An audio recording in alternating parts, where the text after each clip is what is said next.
stars. Couldn't catch me, I be moving fast. Call me a shooting star. Let 'em know who you are. Flying up in a bar. Wish on a star. Time to show 'em who's in charge. Call me a shooting star.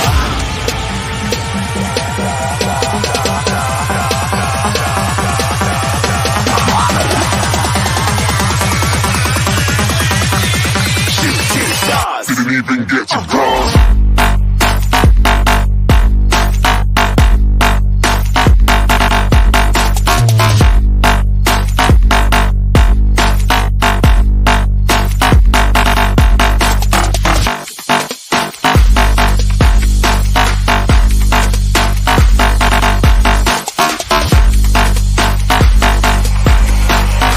I said I'm moving too far.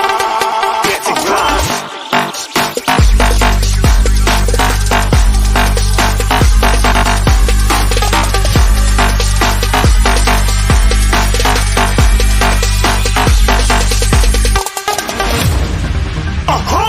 Looking at a shooting star. Got more than a couple of people going mad. I swear they're rooting hard. Tell them I be big in the game like she went and got them breast implants. I said I'm moving too fast. Didn't even get a glance. I'm ready to eat up track like I'm seated in a restaurant. If you had swag like mine, you know it's best to flaunt. We aren't hating because you aren't. Shining like it's neon. Rock like Kings of Leon. Shooting stars across the galaxy. I stand out, so don't be mad at me. Infiltrate, I'm with my strategy. When I turn up, then I just have to leave. Shooting stars across the galaxy. I stand out, so don't be mad at me. Infiltrate, I'm with my strategy. When I turn up, then I just have to leave. Yeah, shooting. Yeah, shooting.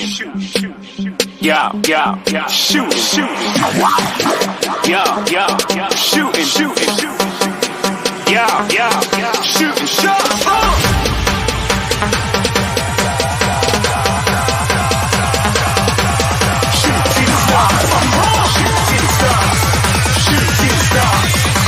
Shooting stars. Didn't even get to cross.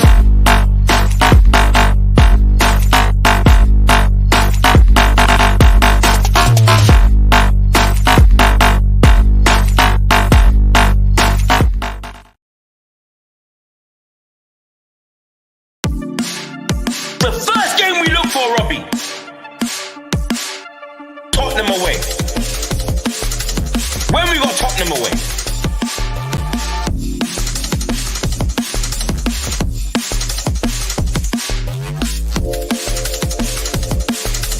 Tottenham away.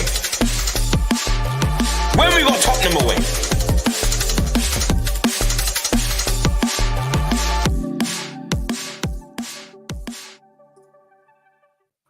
What's happening, people? Welcome back to Tottenham Away. Hope you're well. Hope you're good. Big up to everyone watching the show. Like, subscribe, hit notification bell if that's your thing.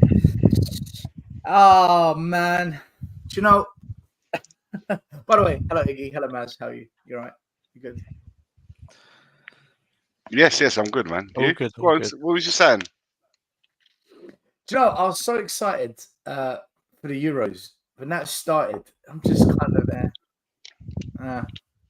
It's maybe because it's the early doors, but It's always like that, man. It's early doors, exactly that. Yeah, that's what I think. It's like you know who's going to win each game, and so far everyone has won. Well, Belgium was a bit of a Belgium losing. Slovakia. Yeah, all right, but I don't really put Belgium as one of the top teams. I don't think France looked decent. I felt like I saw they looked decent, man. France look exciting. It's France, of course. They've looked the most exciting. Well, half an hour of it, they looked exciting, but I don't know. We'll see. England didn't look exciting yesterday. Sorry, man. I'm gonna say it straight away. Oh my god. Oh my days. England actually put me to sleep, man. I'm sorry, guys. I'm sorry. I'm gonna say it. Last 20 minutes, I struggled to keep my eyes open.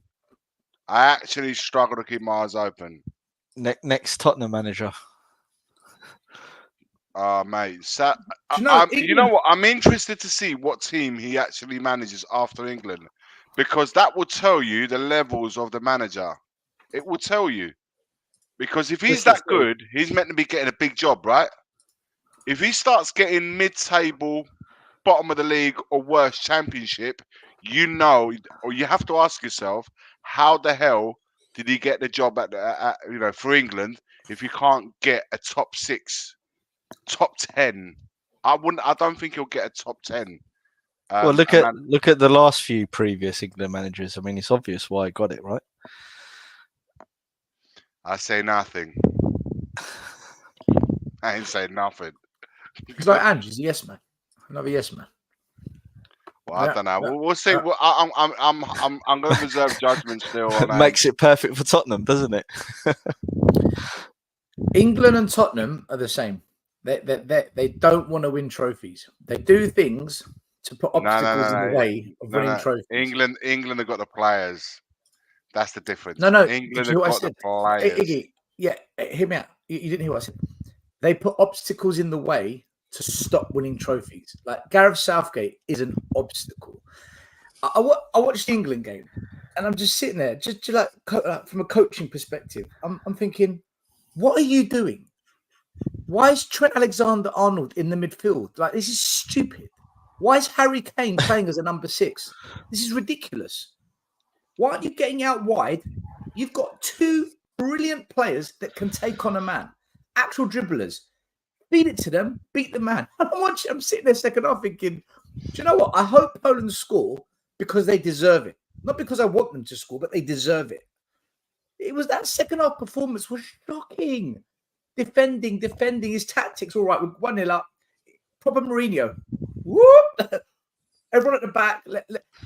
In fact, Eric Ten Hag, he's doing some media work. Look what he said. People thought Southgate can replace me at my job. He was actually laughing at the fact that this guy can do my job. No way he said that. He actually said that. Wait, and he said it's so obvious to see they've got the goal, they've retreated, they're sitting back, hoping they get a moment. It was literally Mourinho football. And you've got the Bellinghams, you've got the Fodens, you've got the Declan Rices, you've got the Harry Kanes, you've got the Jack Grealishes, you've got fullbacks that can score like Trent Alexander-Arnold. You've got an abundance of quality in midfield and attack. And you're sit deep. They couldn't even keep possession of the ball in the second half. England.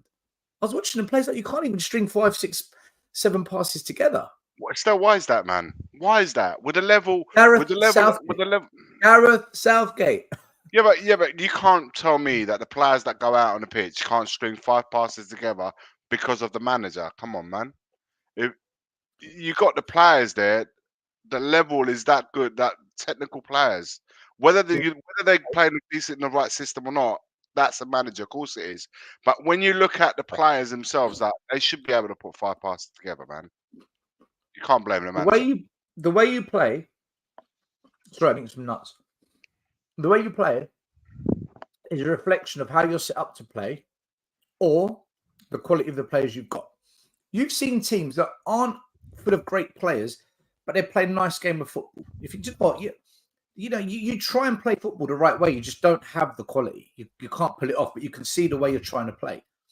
Or you see teams that you're not that good on the eye, but you got killers. You got world class players that just pull it out the bag.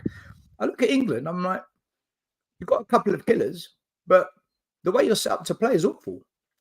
England fans were moaning before the tournament how bad England were to watch. They're not coached to play football the way we want to see it. I watched Italy play first half. I said, this is all right. Second half, they dropped off. I watched play. Watching France today, the beginning of that game, thinking, I'm watching Holland play. Love the way Holland play. Defensively, they look suspect though. But you watch the way they go about their business. You think, you know what? I like the way you try and move the ball. I've watched a few games and I think, do you know, in this tournament, that know how to move the ball. I've seen a lot of high pressing from a lot of teams. Some teams that shouldn't be high pressing are still doing it, but okay, each their own.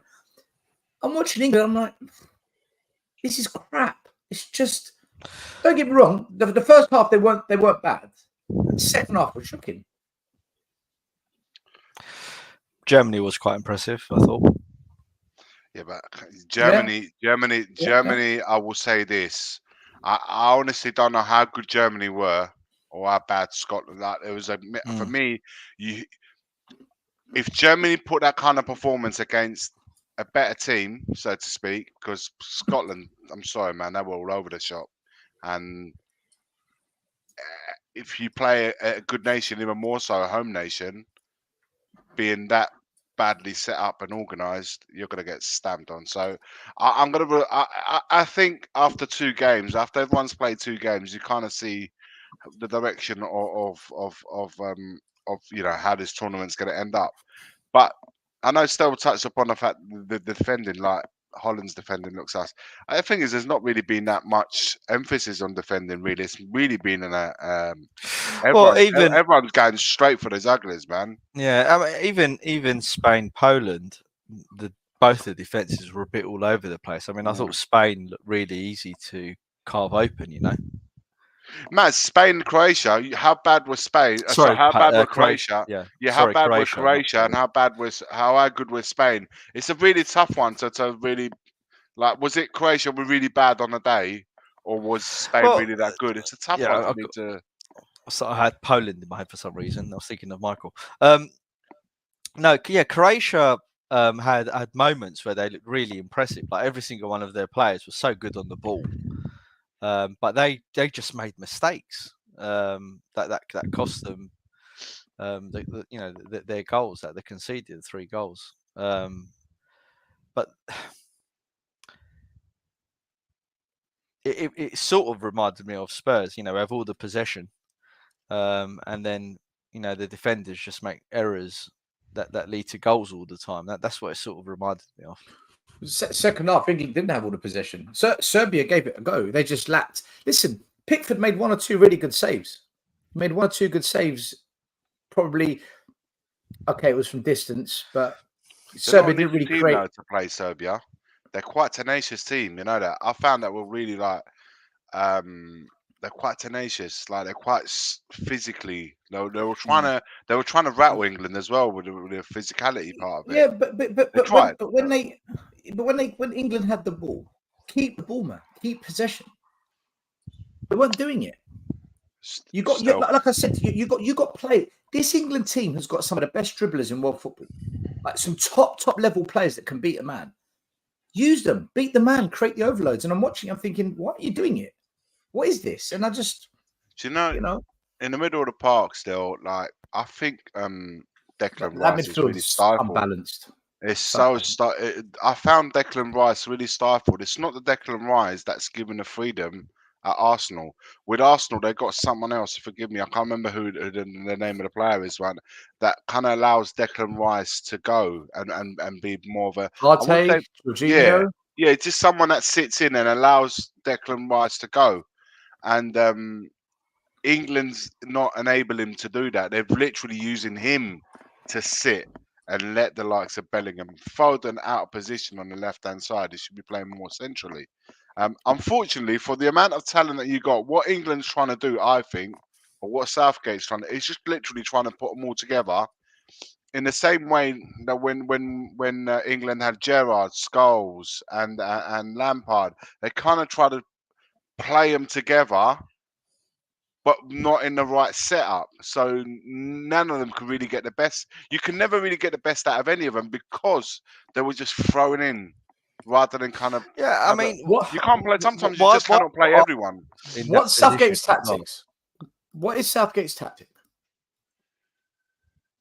How does he go about? What's his philosophy? Does anyone know? I don't know.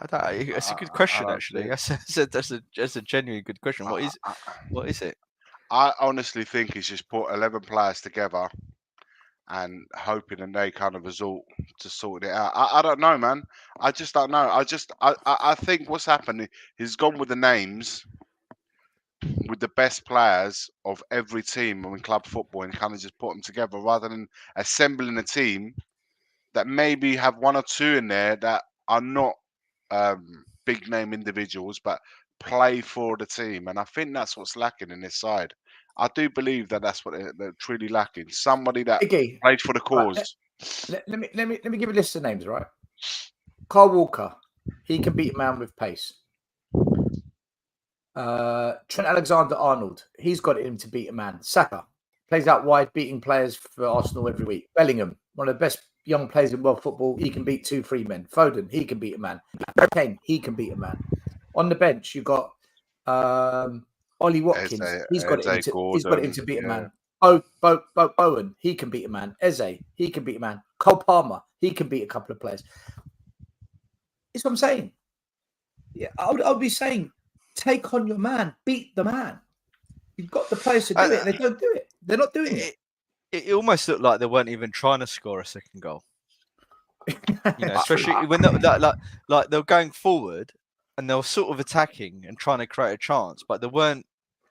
It's almost like they weren't trying to like score the second goal. It's really weird. It's like they were lethargic when they're trying to do it. Even the late subs, Maz, they weren't very let's go and get a second goal sort of subs. They were more like trying to contain it. Yeah. And sometimes the messages are sent out from managers in that way. But I think Gallagher came on and Bowen came on. Bowen was more like for like, and then Gallagher came on for Bellingham.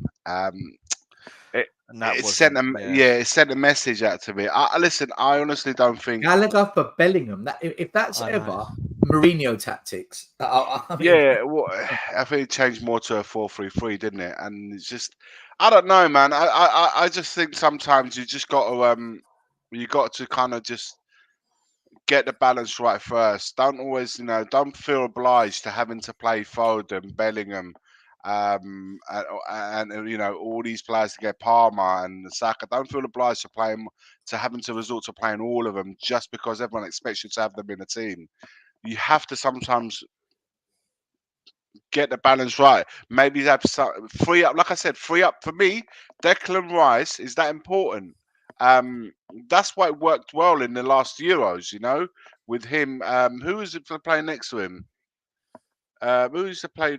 He went to Man City, man, from Leeds. What was his name? Oh, Phillips. Phillips, yeah.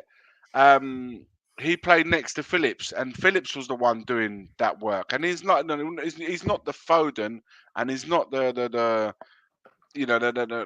Bellingham of the world. But at the end of the day, he did the job. And I think Declan Rice is too important to stifle him in just sitting in doing nothing, but just what was screen the defense. What was Trent doing central in the park as well? It's a joke. That was ridiculous. He played three fullbacks, man. Trippier, really Walker, weird. and Trent. I don't know. Do you know? See, if England play every game like this and win 1-0, 1-0, 1-0, and they get to a final and win it 1-0, no one's going to care because that's exactly what Greece did in 2004, and the whole nation went crazy, right? If they win it playing like this, no one's going to care. But for me, watching them play, if this is how they're going to go about their business, as soon as they come up against one quality team, they're going to be in big trouble. If other than Vlahovic, who really was going to score a goal on Sunday for Serbia, they come up against a France who've got an Mbappe, a Griezmann.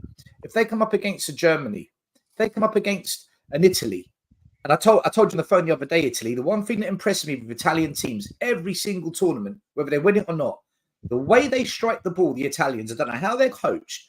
They're some of the best strikers of a ball. It's a clean hit of the ball, and I watch it every tournament. As soon as they come up against any team of this caliber, if they play like this. So I don't think they can play this football and win the tournament. If they do, no fan's going to complain. You've won it. That's what it's about. But do you see like England winning the tournament playing this style? Because defensively, they can defend. I'll give England can defend. There is another. I didn't think they looked that good defensively when they were pressed and attacked. There's a lot. There's a lot of players that are playing for the first time. No, they look decent defensively. There was a lot of players out there last night that have never played this level football that never played in the competition. A lot of players were making I don't want to say debut, but they were pretty novices, man. Like Guehi played at the back. I don't think it was a dominant display defensively. I mean, look, they did all right. I'm not saying that they were awful or anything like that. I just didn't. Nothing really stood out to me. I think that's my gripe with it. Nothing stood out to me. Well, Apart from Bellingham, nothing stood out. Maz, I'm not saying it was a dominant defensive display, but there was key moments where a tackle, a block, a save was made, an interception. But Serbia. Listen. I mean, let's be honest. I'm gonna say, man. I would expect against Serbia a 3-4-1 or something like that, or a 3-0. I mean, look what Spain did to the Croats. I mean, it's like. But they didn't concede. England did not concede. That's my point. You got to give them a little bit of credit here. But how many 3-4-0s have you seen, man, apart from Germany? Win, but what I'm trying to say is, for me, you really got me thinking when you said what is his philosophy, his tactics, right? If he was Jose Mourinho, you'd be like, yeah, okay, job done, 1-0, done, right? You accept it because you know that's what Jose does. With Southgate, I guess because you don't really know what he does, and because he's got such a talented crop of players for quite a while now, right? There should be battering teams, really. They should be really convincing. Yeah. You're not going to see a lot of first games, and they're always going to be the toughest because everyone wants to get over the line. You got to think, all the big nations are thinking, wow, everyone is winning here. Who's going to be the upset? You always think, is it going to be us? Is it going to be you? Is it going to be them? It's always like, because everyone wants to get to a winning start. The teams that you're playing against, perhaps not favourites, like in this case Serbia, we don't want to lose the first game. This is a tough opponent. Make sure you stay in the game. Even if you go 1-0 down, don't panic. Stay in the game. You will get a chance later on to try and equalise if you're still in the game. There's all of that involved, and the nerves and the players that are playing for the first time in the tournament. It's all about getting that result, whichever angle you're looking at it from. I always feel the second game gives you, depending obviously, of course, what you did in the first game. Like in this case, they've won. Everyone's won pretty much. All the big teams have won. So now the second team is like, okay, now we've got a bit more freedom to go and really wrap up this group by getting us another win. That's why I feel like after everyone's played the second game, you really get the idea of how this team is going to play. Yeah. England, for me, and we've said this many times, with the players that they've got more than enough about them to go and really win a tournament. It's just like Stel said earlier on. Once you come up against the teams when everyone becomes everyone's on par with each other because their levels are very, very high. Then that's when I think the manager comes into it. Is he gonna have the minerals in the right moments and the right time to make the right call, tactically, subs, whatever? That's for me the key from any manager's point of view. Look, from my point of view, from Italy's point of view, I don't think we're going to win it. But I do think Spalletti's he hasn't been in the job that long. But I like the way he plays. I like the way his ideas. He made Napoli play really well, and I think he could do the same with this Italian team. Already, he's changed quite a few things since Mancini took over, and there's a different vibe about us. So for me, getting as far as possible in this competition, quarters onwards, I think would be really good. But he's put in a young team. You can see the defense as well yesterday. The other day when I played, a young team that's going to probably be ready for that World Cup. That's one. So this tournament for me, having won the last one, I'll be happy to even quarters and semis. I'll be happy in that. But we're in a tough group, man. Spain and Croatia coming up. So already you're like, we're at the deep end playing the best teams. Croatia for me is still a really good side, even though they got beat by Spain 3-0. So if we can make it out, there'll be some good games. Very quickly to everyone watching, thanks for watching as always. Like, subscribe, hit notification bell if that's your thing. Thank you very much also to Carl Patrick Vineyard, otherwise known as KPV, member for 21 months. Big up to you, my friend. There is an award for content creation that we're trying to get involved in. Please, if you don't know already, I've pinned it to the top of the live chat. click on the link and make sure you vote for Equality, Diversity, Inclusion Award and Best Football Club Premier League. There's 2 we're trying to get in. We want to try and win an award and do a leave you out speech at the YouTube ceremony. So, and we will make a video of that and put it online as well. So if you get a chance, please do so. There was a player who plays for Spurs who looked pretty good today. Dragusin. 90 minutes Apparently played. he can't play left back. Apparently he's not good enough. Well, Matt, talk to us about these stats against Matt. the Ukraine. Sorry, beg your pardon, Maz. Matt, you were saying. What can I 16 say? I accurate mean, he was imperious. He was.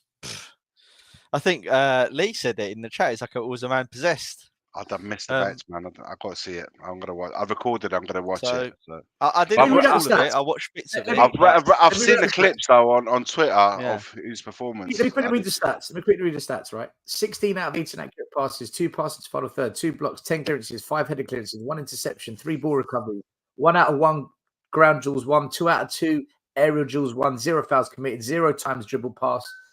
Pretty impressive. The guy's a talent. The guy's a talent. He should have played more when we brought him in. What can I say? He's looking to be a quality defender. I hope we don't ruin it. And yet we're linked with more centre backs.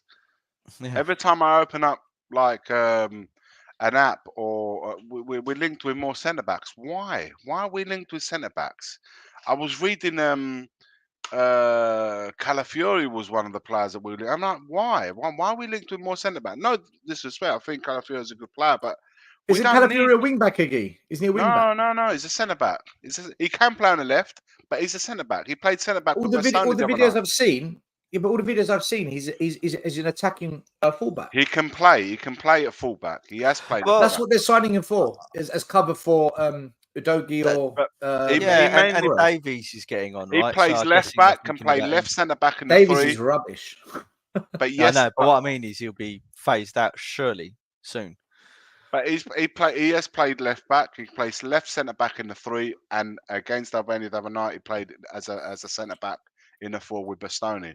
But I see him more as a centre back. I don't see him as a left back. I don't get the thinking behind why we're linked with more defenders. For me, the priority should be the forward, should be the number 6, should be the winger. Why are we always every day linked to a centre back? What do you mean? We've signed the winger. We've signed the winger. That's done. Stop it. He said we've said it isn't going to be the only one. It isn't. The loan signing of Timo Werner cannot be highest paid player. He is going to play regular football at Spurs. I'm happy to bet on it. And I don't bet anymore. I'm happy to bet on this. Cheap, cheerful. He's getting paid the money. You know. I don't know. I still think we need to bring someone else in my opinion. Of course we do. Timo's shit. Someone else, Iggy. Timo's rubbish. Someone else, just one. No, what did I say? I said the 9. I said the 9. I said the 6. I said the winger. When I see these 3 players, why is it that we linked? That's my question. Why is it we linked with the defenders every day, centre back when we already have 3? We've just been speaking about Dragusin. You know, he was mustered today. 90 minutes, a solid performance.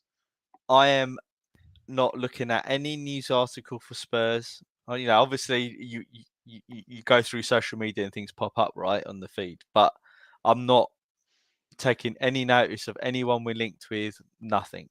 Right. Anthony, sorry, real quick. Anthony, I saw that today on Twitter about 40 million bid rejected by Brentford, but Michael Bridges responded to that very tweet saying that none of it is true.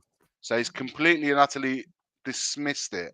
So apparently that 40 million bid to Brentford for Ivan Toney, and they've said that the player has already agreed to personal terms with Spurs, and they're saying it's just the bid was rejected. So they want Spurs to come back with a higher bid.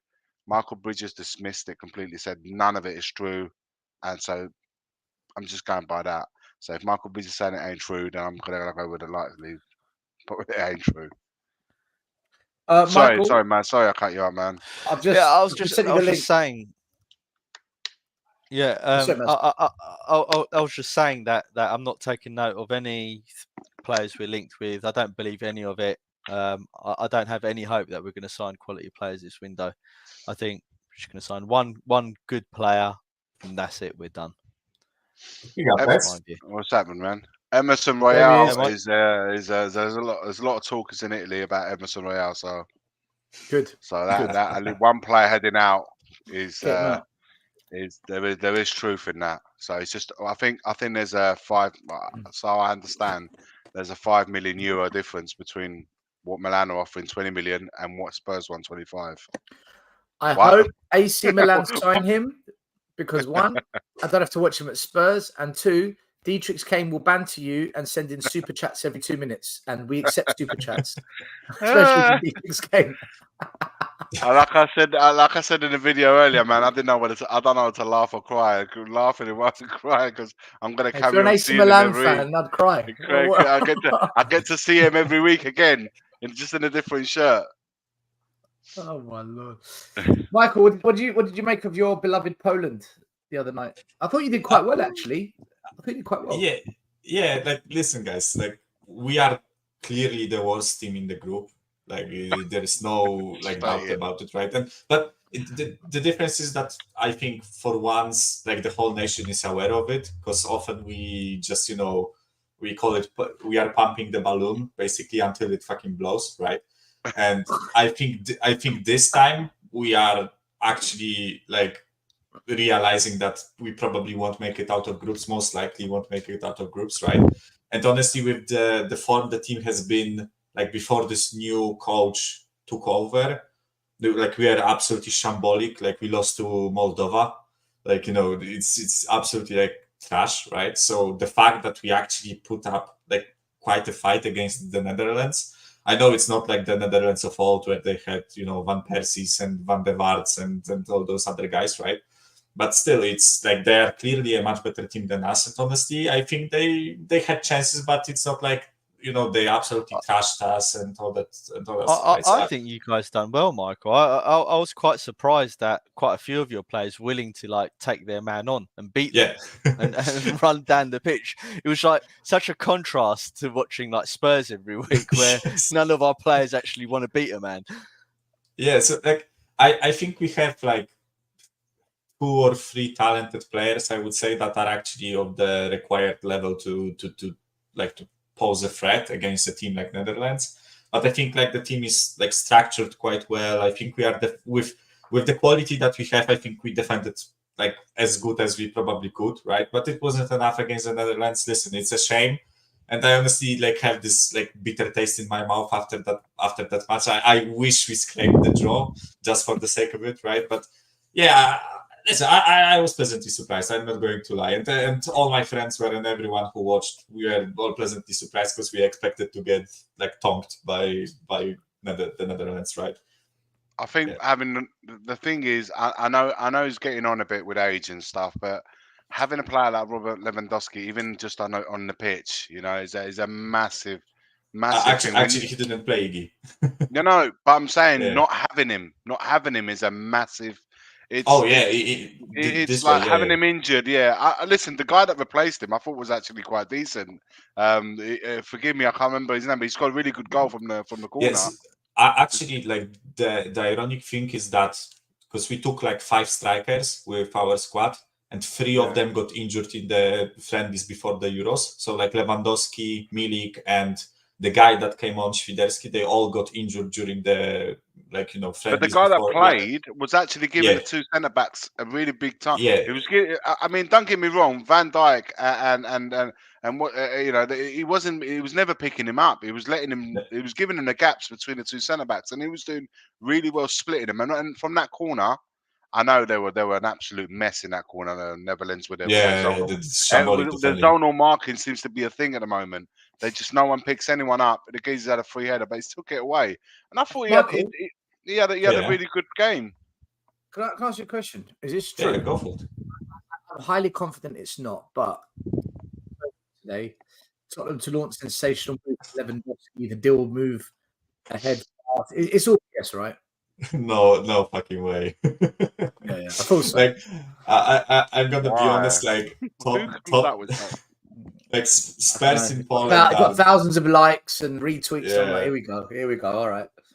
Like Spurs in Poland are like, I don't want to say non-existent, but there aren't many fans of like Tottenham Hotspur in Poland, and it's also true for the players, right? Like all the guys that are like my age or a bit older, we all like majority of those guys are either like AC Milan, Liverpool, Manchester United, FC Barcelona, Real Madrid. We like majority of Poland supports those teams if they don't support a team in Poland, right?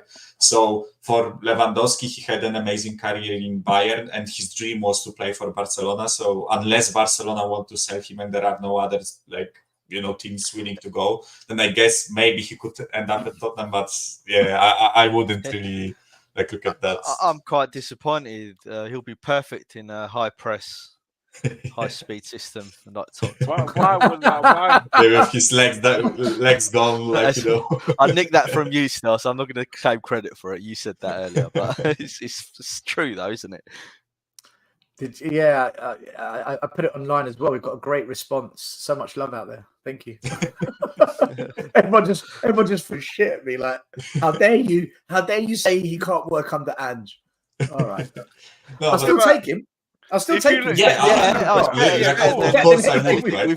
Of course I would, right? But yeah, I honestly, because I think like I was asked like one or twice even on this channel whether I think like Kane or Lewandowski are better. I think it was like 1 or 2 years ago when Lewandowski was on a bit more of a high, and I think I've always said overall Kane is a better player, like in terms of like passing, the link up play, dropping back, etc. But in terms of like a typical fox in the box, absolutely like finishing machine, I think Lewandowski. It's not like, of course, it's not like Kane is bad at it, right? Kane is also amazing, but I think Lewandowski is like the top of the top in terms of finishing. And I think he still has it in him. I just think his legs are starting to go. He's like 37 or something, right? So, yeah. Lewandowski's more clutch in the big moments. Oh, yeah, definitely. He does shine. He does. Yeah. And Kane's a mixture of a 9 and 10, isn't he? Yeah. Lewandowski's an actual 9, period. He's a 9.5. It's true, though. It's true. What position you play? 9.5. No, but he's a mixture. He has. It's incredible when you think about it. How a player can have a mixture of being a 10 and a 9. It's not an easy thing to like be to. He looks like both. He can be both, but Lewandowski, there's no mistake. That guy is a 9. Yeah. Iggy, he was coached like that at Spurs. I've told many people. I remember you saying it. It's not until you're 16 they give you one position and you master it. Up until 16 in the academy, you play 2 or 3 positions and you rotate between them. I think you play like 3 from 12 to 14, then 2 from 14 to 16. So the reason he's good in that role is he's probably played in that role for a good 4 or 5 years. But Lewandowski, you couldn't see him playing the 10. You couldn't see him play in midfield, or he probably can. Don't get me wrong, he's that good. He can, but he wouldn't be as effective as he is playing where he does. The ironic thing with Lewandowski is that right now, when he got like a bit older and he's playing for our national team, he's trying to do what Kane does, but he's not like as good as Kane. So we actually like a lot of our media actually criticize like this approach of like allowing Lewandowski to drop back. I think we have good enough midfielders so that they can like spread the play. I think Lewandowski should just focus on being like this fox in the box finisher for us, because like we had Piotr Zieliński, who you watch Serie A, you know that he has quality. I'm not saying he's like Kevin De Bruyne or whatever, right? But he has enough quality. And although like he didn't play a good match, the Sebastian Szymański guy from Fenerbahce, like he had, I think, like 14 goals and 16 assists this season or something like that. I think there is enough there so that he doesn't have to drop back so much, right? But he often does, and we leave ourselves without the striker in the box, right? He tries to spread the play and there is no one to finish the job, whereas he should be the one to finish the job. That's the way we see it, right? But yeah, it's like Lewandowski got injured, Milik got injured, like honestly with the fact that we had a striker from like a mid-table Turkish team and the Urbanski kid. I think he's like 19 and he plays for Bologna. I know Bologna did really well, but he was just a But sub player. Christoph Piontek, is he out of the picture? Piontek, is he out? No, I mean he's in the squad, but he wasn't used. I don't really know why, because he actually like picked up some form. But then again, it's like we are talking about like mid-table strikers for Turkish teams, right? So it's not like the jump of quality will be much better, right? Actually, one thing I rate with the coach, because the kid I just mentioned, the guy that plays for Bologna, like the 2 matches that we played in preseason, he actually performed really well. So he actually rewarded him for the good performances with the starting spot, which I kind of rate, because more often than not, the national team coaches just default to the the biggest name or the biggest star. And I think in terms of Southgate? Trust me, I came here to cook England. That's the reason why I'm here. Here we go. Here we go. I'm sorry. Like, say that. You are fucking shit, guys. Honestly, I know you would. Tell us how you feel, Mike. Right? I know you would cook us, right? It's not about that, right? I know we would lose to you, right? But honestly, like when I watch, like England matches are so boring. Like the style of play is non-existent. I said it, man. It's just individual brilliance and like inshallah, like basically, like there is no like patterns of play, there is no like tactics, there is no like the profile of players, they don't suit the roles that they are given. I don't know how to describe it. I think the boys were saying it. We don't know how England plays. What's the style? Yeah, exactly. What's the philosophy? What are you trying to do? Are you trying to be a pressing team? No. Are you trying to be a counter-attacking team? No. Possession? No. Like deep block? Not really, right? Because you don't play with like 3 at the back and and 2 defensive mids or whatever, right? Like I kid you not, when I look at like the 26 people that you guys have at that Euros, right? There are so many like different tactics and approaches you could do, and you do none of them. As I said, it's just basically no style and no like cohesion in this team. Like I get it that Bellingham is playing well as a 10 for Real Madrid, right? But I personally think he has more quality as a box-to-box guy. I don't know why you aren't playing Rice and Bellingham as a pivot and Foden in the 10 where he is the best. Like you put Foden on the wing when he is struggling, right? Where he's struggling, sorry. You put Saka on the wing, who doesn't really take players on, and I don't really know why. Bowen performed better than him, right? You could do a back 5 and allow Trent to have more like offensive freedom and put 2 strikers, and you do nothing, right? Nothing of that sort. Kane is isolated and doesn't get the ball. Saka and Foden are not really contributing. Bellingham is just individual brilliance, right? Like Trent in the midfield is an absolute joke. Like the guy is a brilliant like crosser of the ball and offensive like player, right? He's not really good defensively, but in the midfield, like that's not the case. And even in defense, I don't know why Tomori is not playing. Iggy, I know you are furious over it because you are an AC Milan supporter, right? Well, but why Tomori is not part of the squad is I've said it on here, I've said it on Twitter, I've said it many a times. I've been saying it for a few years now. Why Tomori can't get into the squad. I'm not saying the team, not even the squad. It's completely and utterly overlooked. It's not even the squad. With Maguire out, with the situation, they're still the man. I don't know, man. It must be something personal, or there's something more that we don't know about. I don't know, guys, because he's aggressive in the tackles. He gets tight on the players, on a striker. Sometimes a little bit too much, but he's aggressive like that, and he knows. But he's also got the pace to recover if he gets done. So I think he alongside Stones, he would have been a really good match, because together they would have had. Look, I'm not knocking him, man. He's a good player. There's no 2 ways about that. But I think that they complement. Tomori and Stones would have complemented each other really, really well in this defence. But I don't know, Mike. Unless there's something more to it, I don't think he'll ever play under Southgate. So for him to have a chance, Southgate has to go. But hopefully the guys that follow England will see how good Tomori is if he gets called up in the future. But for now, listen, we still said it. We don't know the way, the identity, how England want to play. We don't know the style. Maz doesn't know. I said that they're literally a group of players, the best players that the country has to offer, assembled together with no kind of real identity and pattern in the way they want to play. I said, for me, the players like Declan Rice need to be given a bit more freedom rather than just screening in front of the defence. That's not his role at Arsenal. Then why would you let him play that? Foden cannot play out wide. He needs to be more central. He is so. We've seen him many times at Man City. He is so more effective through the middle. Bellingham, you're right. Same. So I just don't believe that you can play everybody together. However good Palmer is, Saka is, and Anthony Gordon for me is an exciting player, someone that takes on players. I think he should be in the team as well because we've seen how good he can be as well.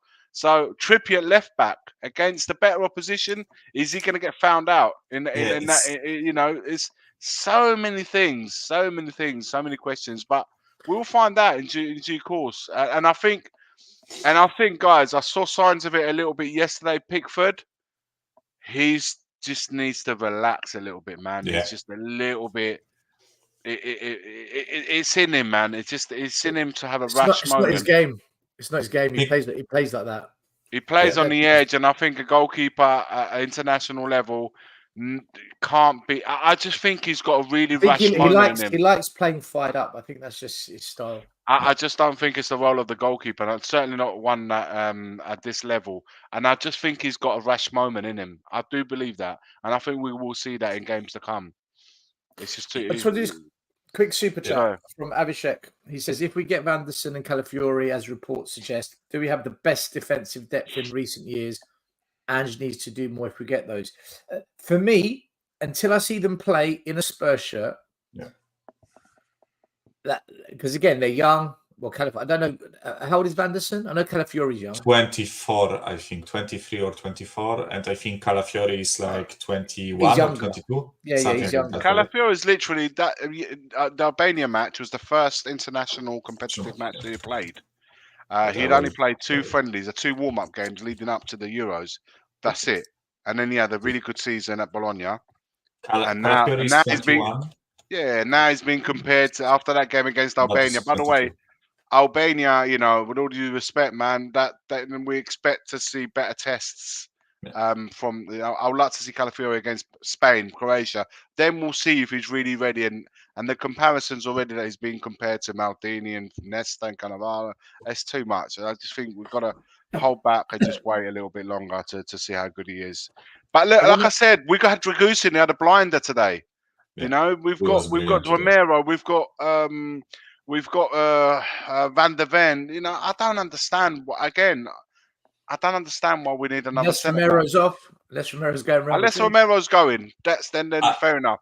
Then it's all game. I'm game. I think if because right now I think with the required quality, I think we have Udogie, Van der Ven, Romero, Dragusin, and Porro. Let's say as for 4 places we have 5 players, right? So unless we we got rid of Sessegnon already, we are getting rid of Royal most likely. We got rid of Tanganga, Rodon probably will go to. So I think we just need depth. So in that sense, I think bringing guys like Calafiori and Vanderson is actually useful for the squad. Assuming Calafiori can play left back and center back, right? Because we need a left-footed guy for the left-sided center back and the left back, and the right-footed guy like Vanderson. I'm not gonna lie, I never watched Monaco, especially not this season, right? But from what I saw, I guess he's similar to Porro in terms of being good on the ball, good with the passing, carrying the ball, etc. But I don't think he's good defensively. So basically like Porro, right? But I guess it's useful to get players like that, right? I definitely wouldn't be opposed to getting guys like them too. Assuming even if Romero or Van der Ven get injured during the season, we need guys for those places because I don't want to see Ben Davies being a starting left-sided centre back for us next season. Let me bring up another player that we're being strongly linked with. Again, another one, but Tottenham are interested in signing Real Sociedad winger Tekfusa Kubo and plan to make a serious offer for him. He managed 7 goals and 5 assists in 41 games last season. Now, amazing stuff. I just want to say this. He's actually a very good dribbler. He's actually good in that wide beater man role. However, we play with an attacking 3. We don't play with wingers. We play with an attacking 3. wide attackers, not wingers. I say this every show, and people say, "Oh, but he's a good winger." We don't play with wingers. 7 goals and 5 assists is 12 goal contributions in 41 games means he either scores or assists 30% or 29.6 in 30% of his games, which means he goes missing in 70% of games. Guess who's got those same stats? Brennan Johnson, Timo Werner, Kulusevski, Richarlison. They go missing in 70%, mainly against the top 10. So just from a basic level, playground analysis, nothing deep, what's different? The only thing I will say is he can beat a man. He can dribble. Yeah. And the Spanish league isn't rubbish, but Brian Gill, he also could dribble in Spain, and he's come here. So you got to always take it a pinch of salt. Look, I think it's one of those, isn't it? It's one of those. I think in the Prem, from the small bits I've seen of him, and I've not seen a lot of him, so I'm not an authority on it. But he looks to me like he's in the mold of Brian Gill, and he won't stand up to the physicality of the Prem. Guys, I'm not expecting you to know much about this guy, but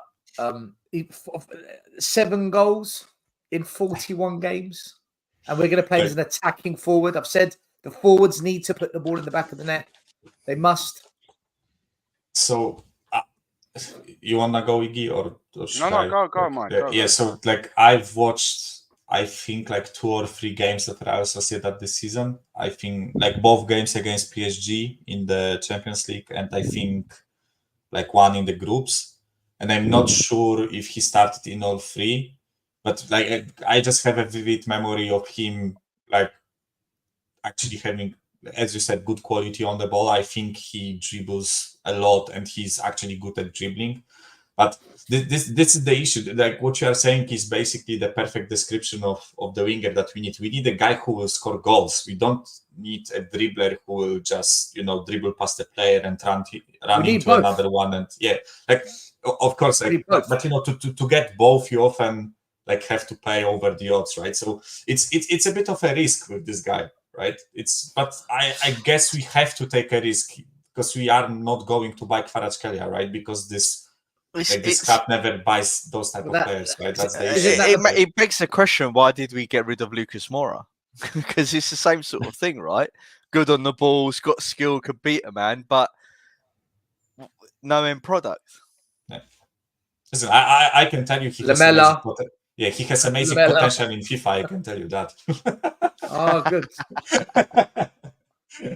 As long as he's good on a computer game. Again, it's we're interested. It's one of those words: interested, linked, in talks, observing. So, I do want to bring up a subject. This is a bit of a controversial one. I never made up the subject. It is what it is, but I'm a little bit concerned about this. This was floating around the internet. Basically, it was Bentancur making a big apology, a joke gone wrong, whatnot. Okay. But what's this about? What's he talking about? And then the newspapers, Bentancur issues a heartfelt apology to Heung-min Son after making a bizarre comment saying all Koreans look the same. Now, in the modern day world, there's a very fine line between banter, racism, and just abuse, and you've got to be careful, okay? Clearly, it hasn't gone down well.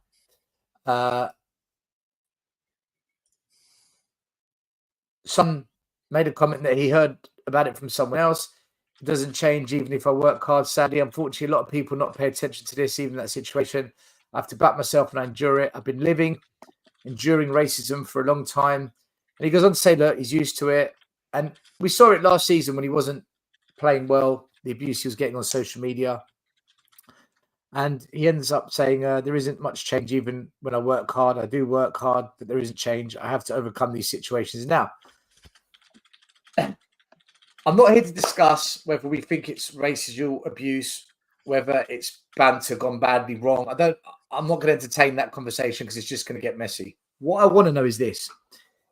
is this something that's going to get brushed under the carpet, or we now got a problem with two players' relationship when they come back to Spurs and we need them to play with each other as teammates? Because that's my concern as a Spurs fan, is that if Son is offended, and it looks like he's got very good reasons to be, that's my take on it. Do you forgive and forget? And for Bentancur to put out the apology means he knows, yeah, I've got this one wrong. So I'm being careful what I say here, because I know if I just say one thing wrong, I'm just going to get pelted for this. I'm just trying to navigate through it. But look, what do you think of this as for us going forward? You don't need to tell me whether you think this is racial abuse or not. It's for Bentancur and Son to make that determination between them, right? If they're both men, they need to man up and talk to each other and hash it out.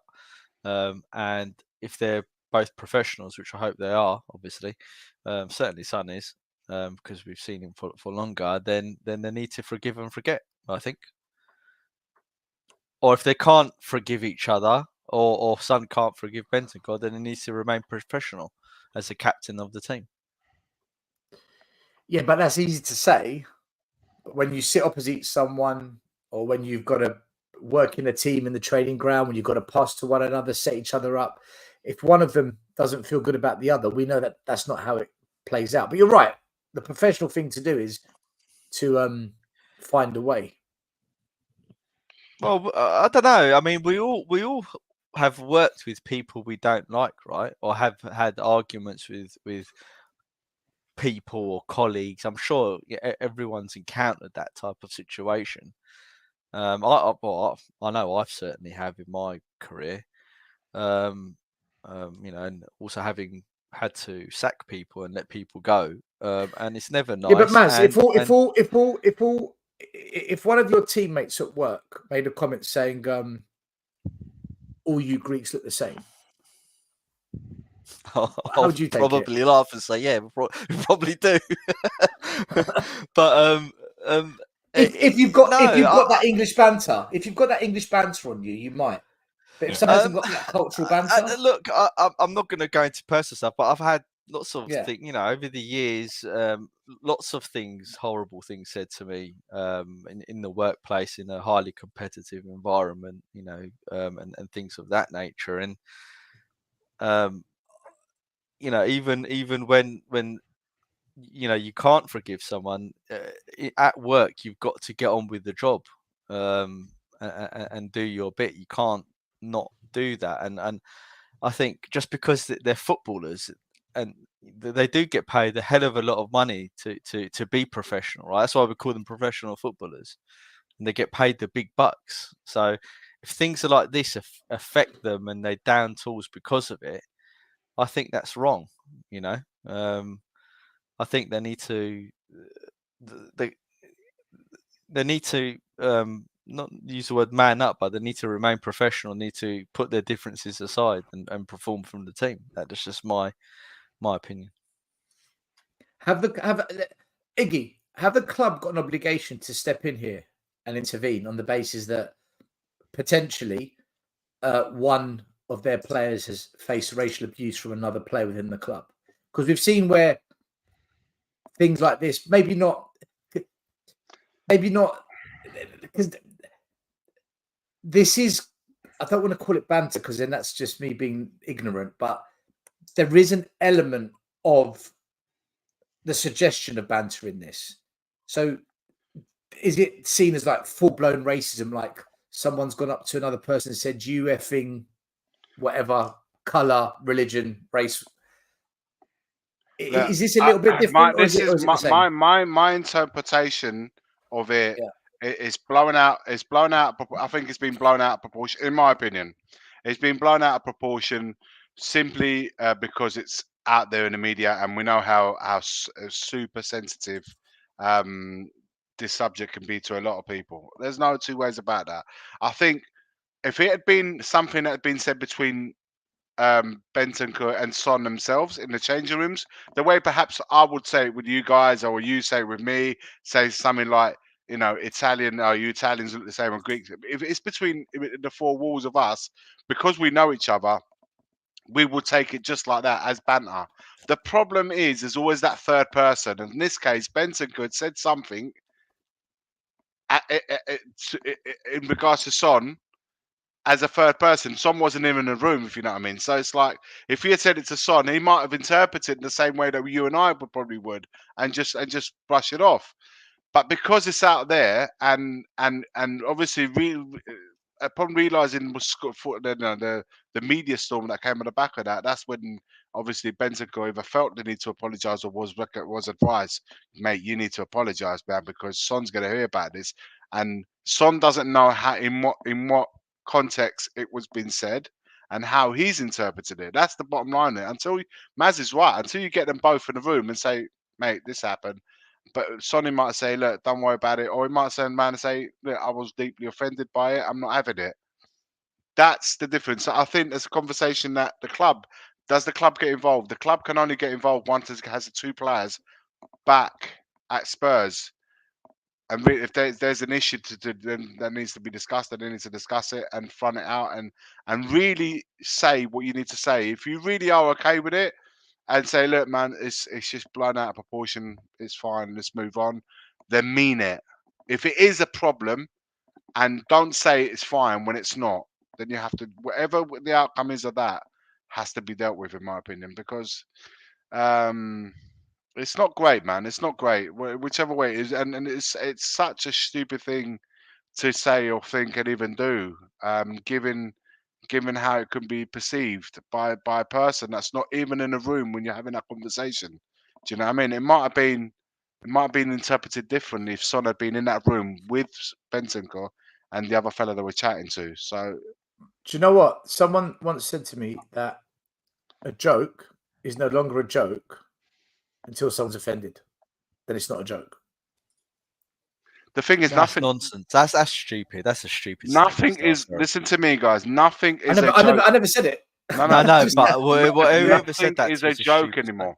The problem is, yeah, but no listen, one's I'm got not a right dismissing not to be this. offended. I'm not talking about this particular instance, but generally speaking, nothing is a joke anymore. That's why. In today's climate, everyone's really sensitive. But the reality is, no one has the right not to be offended, right? And it's.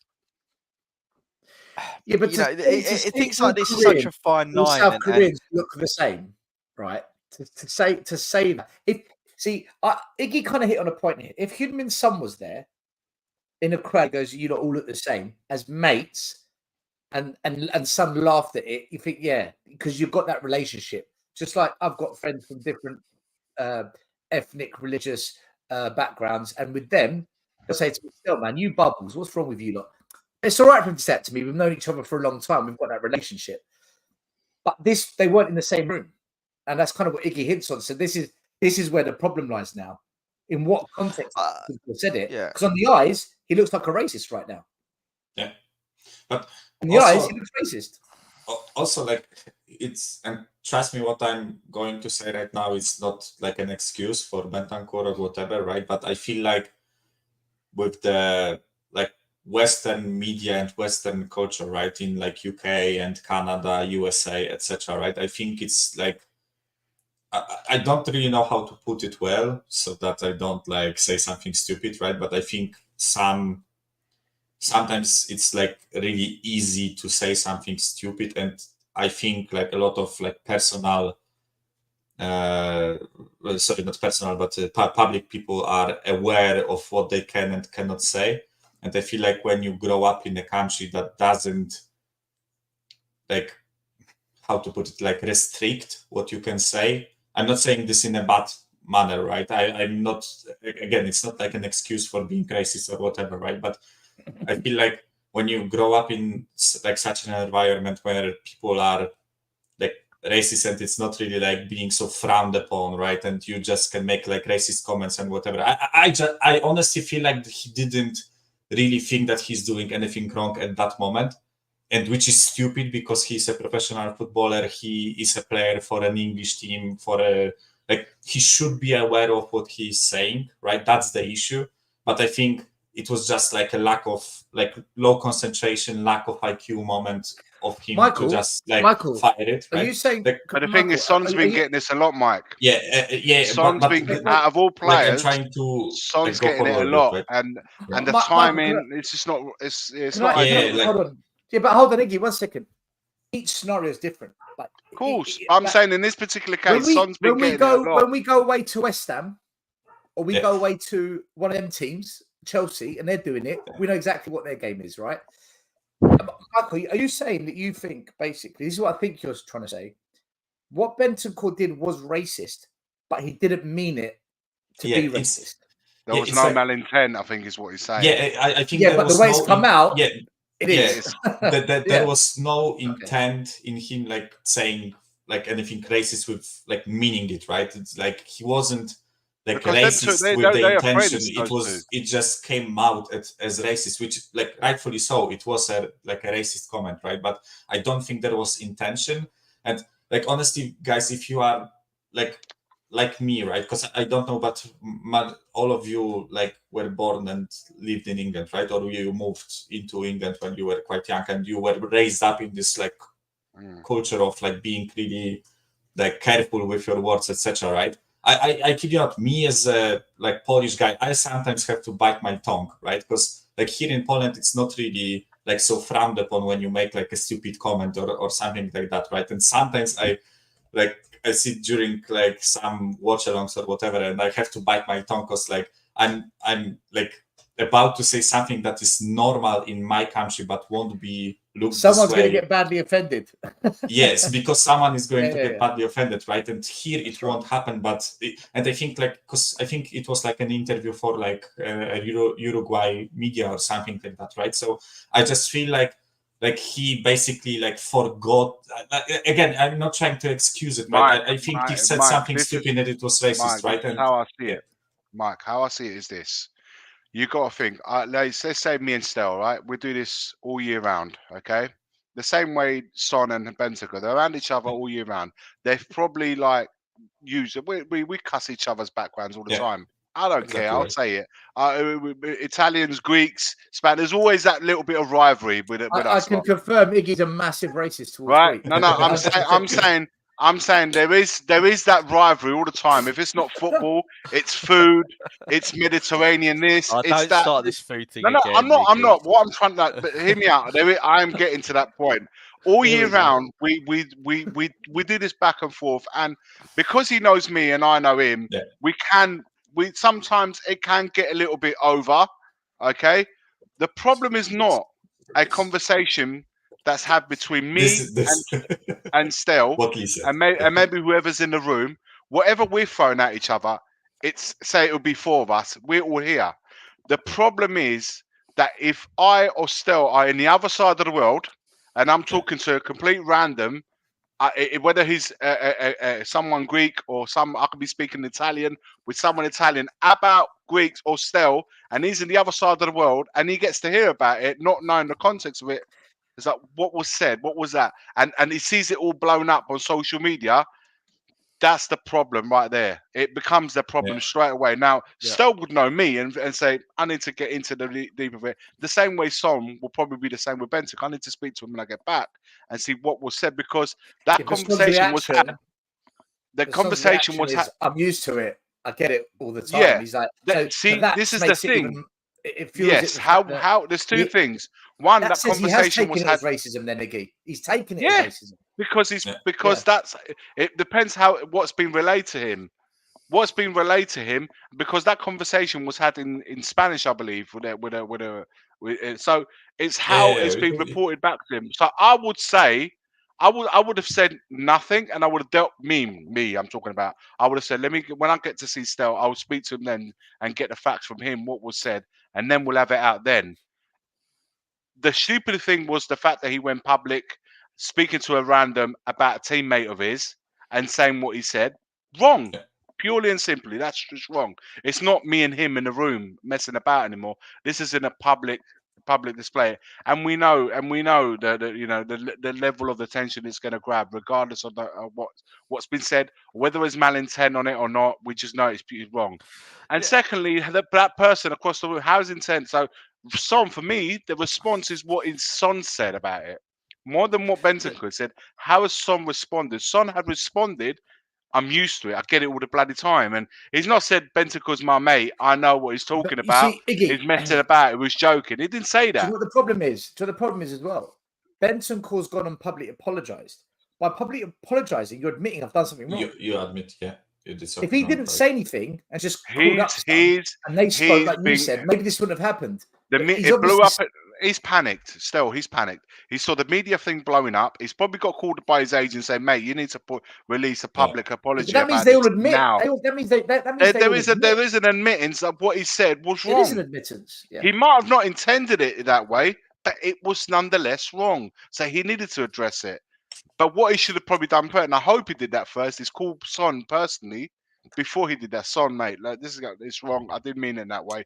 Please forgive me. We'll sort it out when we see each other, and so forth. But then Son's responded in what's been said, and it's what Son says has the weight. Do you understand? Not what Bentancur said. But he's responding to Bentancur's apology. Yeah. If Bentancur didn't apologize, would Son have put that out? I don't think he would have. I think they would have done what you said, what you guys are saying. Be professional, sort it behind. But by apologizing, you are admitting I've done wrong. Yeah. Also, you don't say sorry when you've done something wrong. You don't say sorry when you've done something right. Yeah, I one thing that worried me, if I remember correctly, when you brought the Son quote, right, was that I think Son said something along the lines of I got to know from a different source after it happened. Honestly, if I were Bentancur and I did something like this, I would immediately be on the phone to apologize, in person, immediately to let Son know before, before he gets to know from social media. The thing is, once the damage is done, if he doesn't apologize, if he apologizes, is admittance of wrong. If he doesn't say anything, it looks like he's trying to brush it under the carpet. That's wrong as well. Yeah, so but there's no winning in the situation. Oh yeah, I'm not saying there's any winning, right?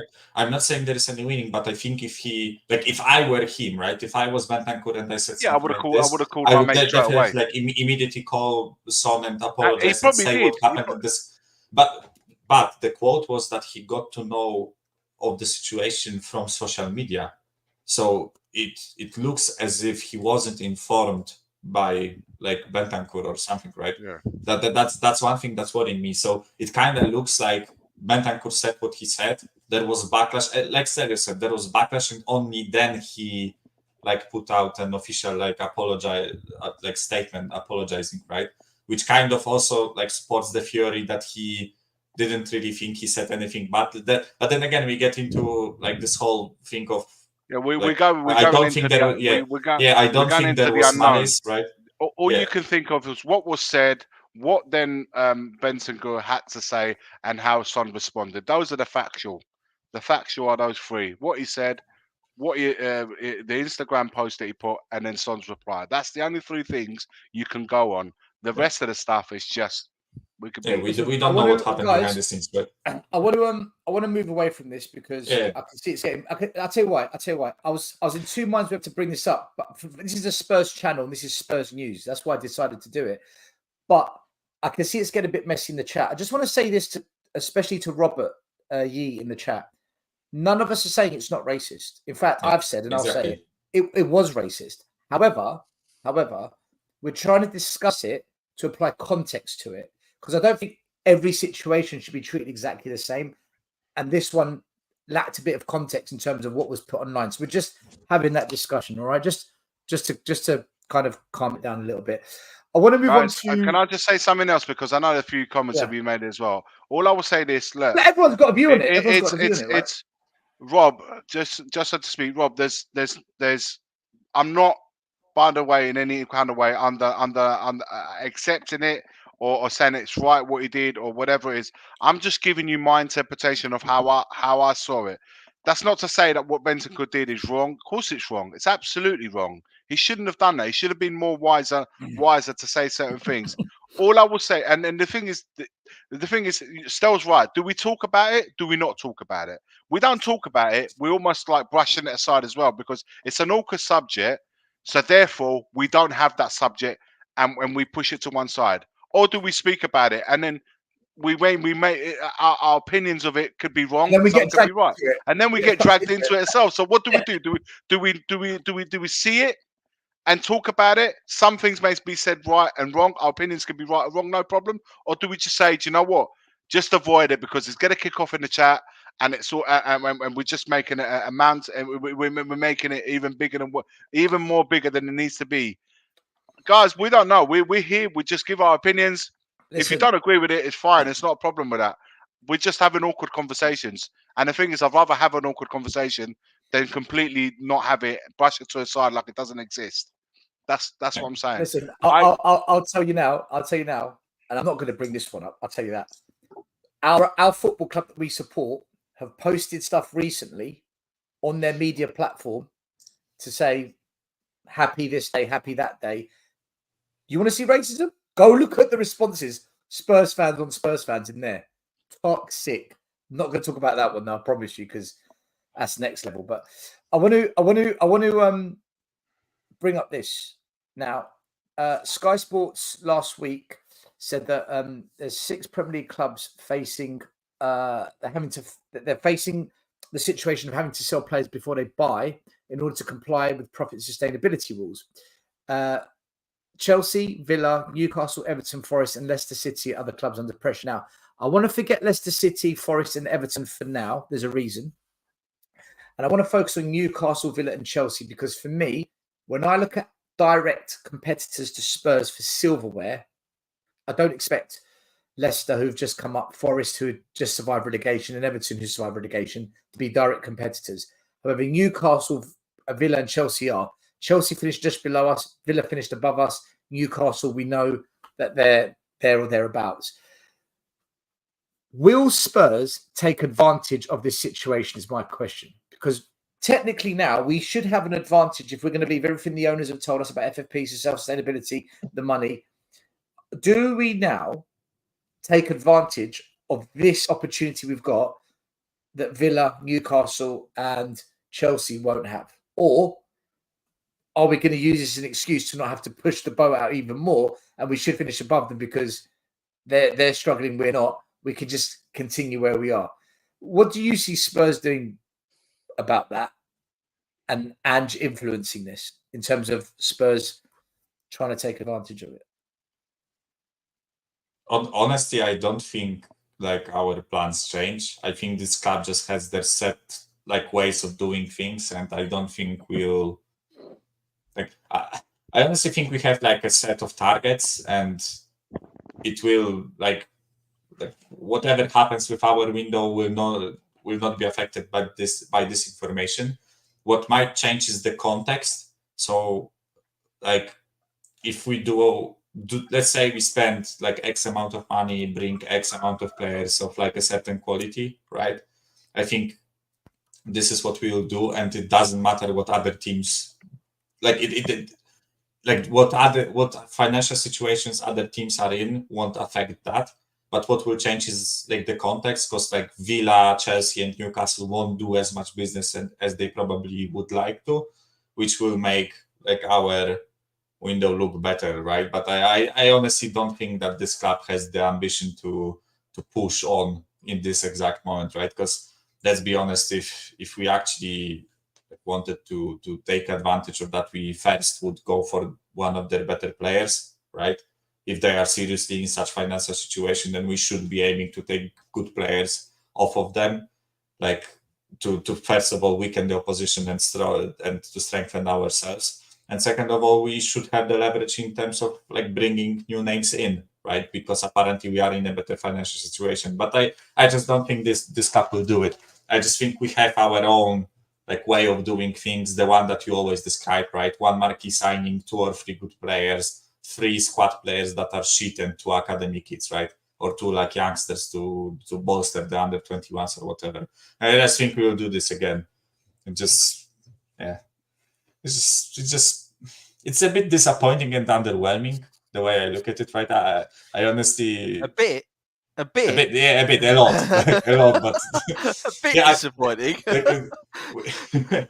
We have like 500 days of not bringing in anyone, right? So compared to that, it's a bit underwhelming, but you get the point, right? Yeah, that's the way I look at it, right? Does anyone think that the club will look at the struggles that some of our competitors are going to have, and they'll seize a chance to take advantage? Or do you think Michael's right? We'll just carry on doing what we've already planned to do. I'm along the same lines as Mike. We'll certainly be opportunistic. Levy likes to try and find a deal of some kind, doesn't he? And he'll wait until the very last moment to pressurise certain clubs that have financial difficulties to try and force some of those deals through. However, that strikes me as a lack of planning, lack of going after the targets that you really want.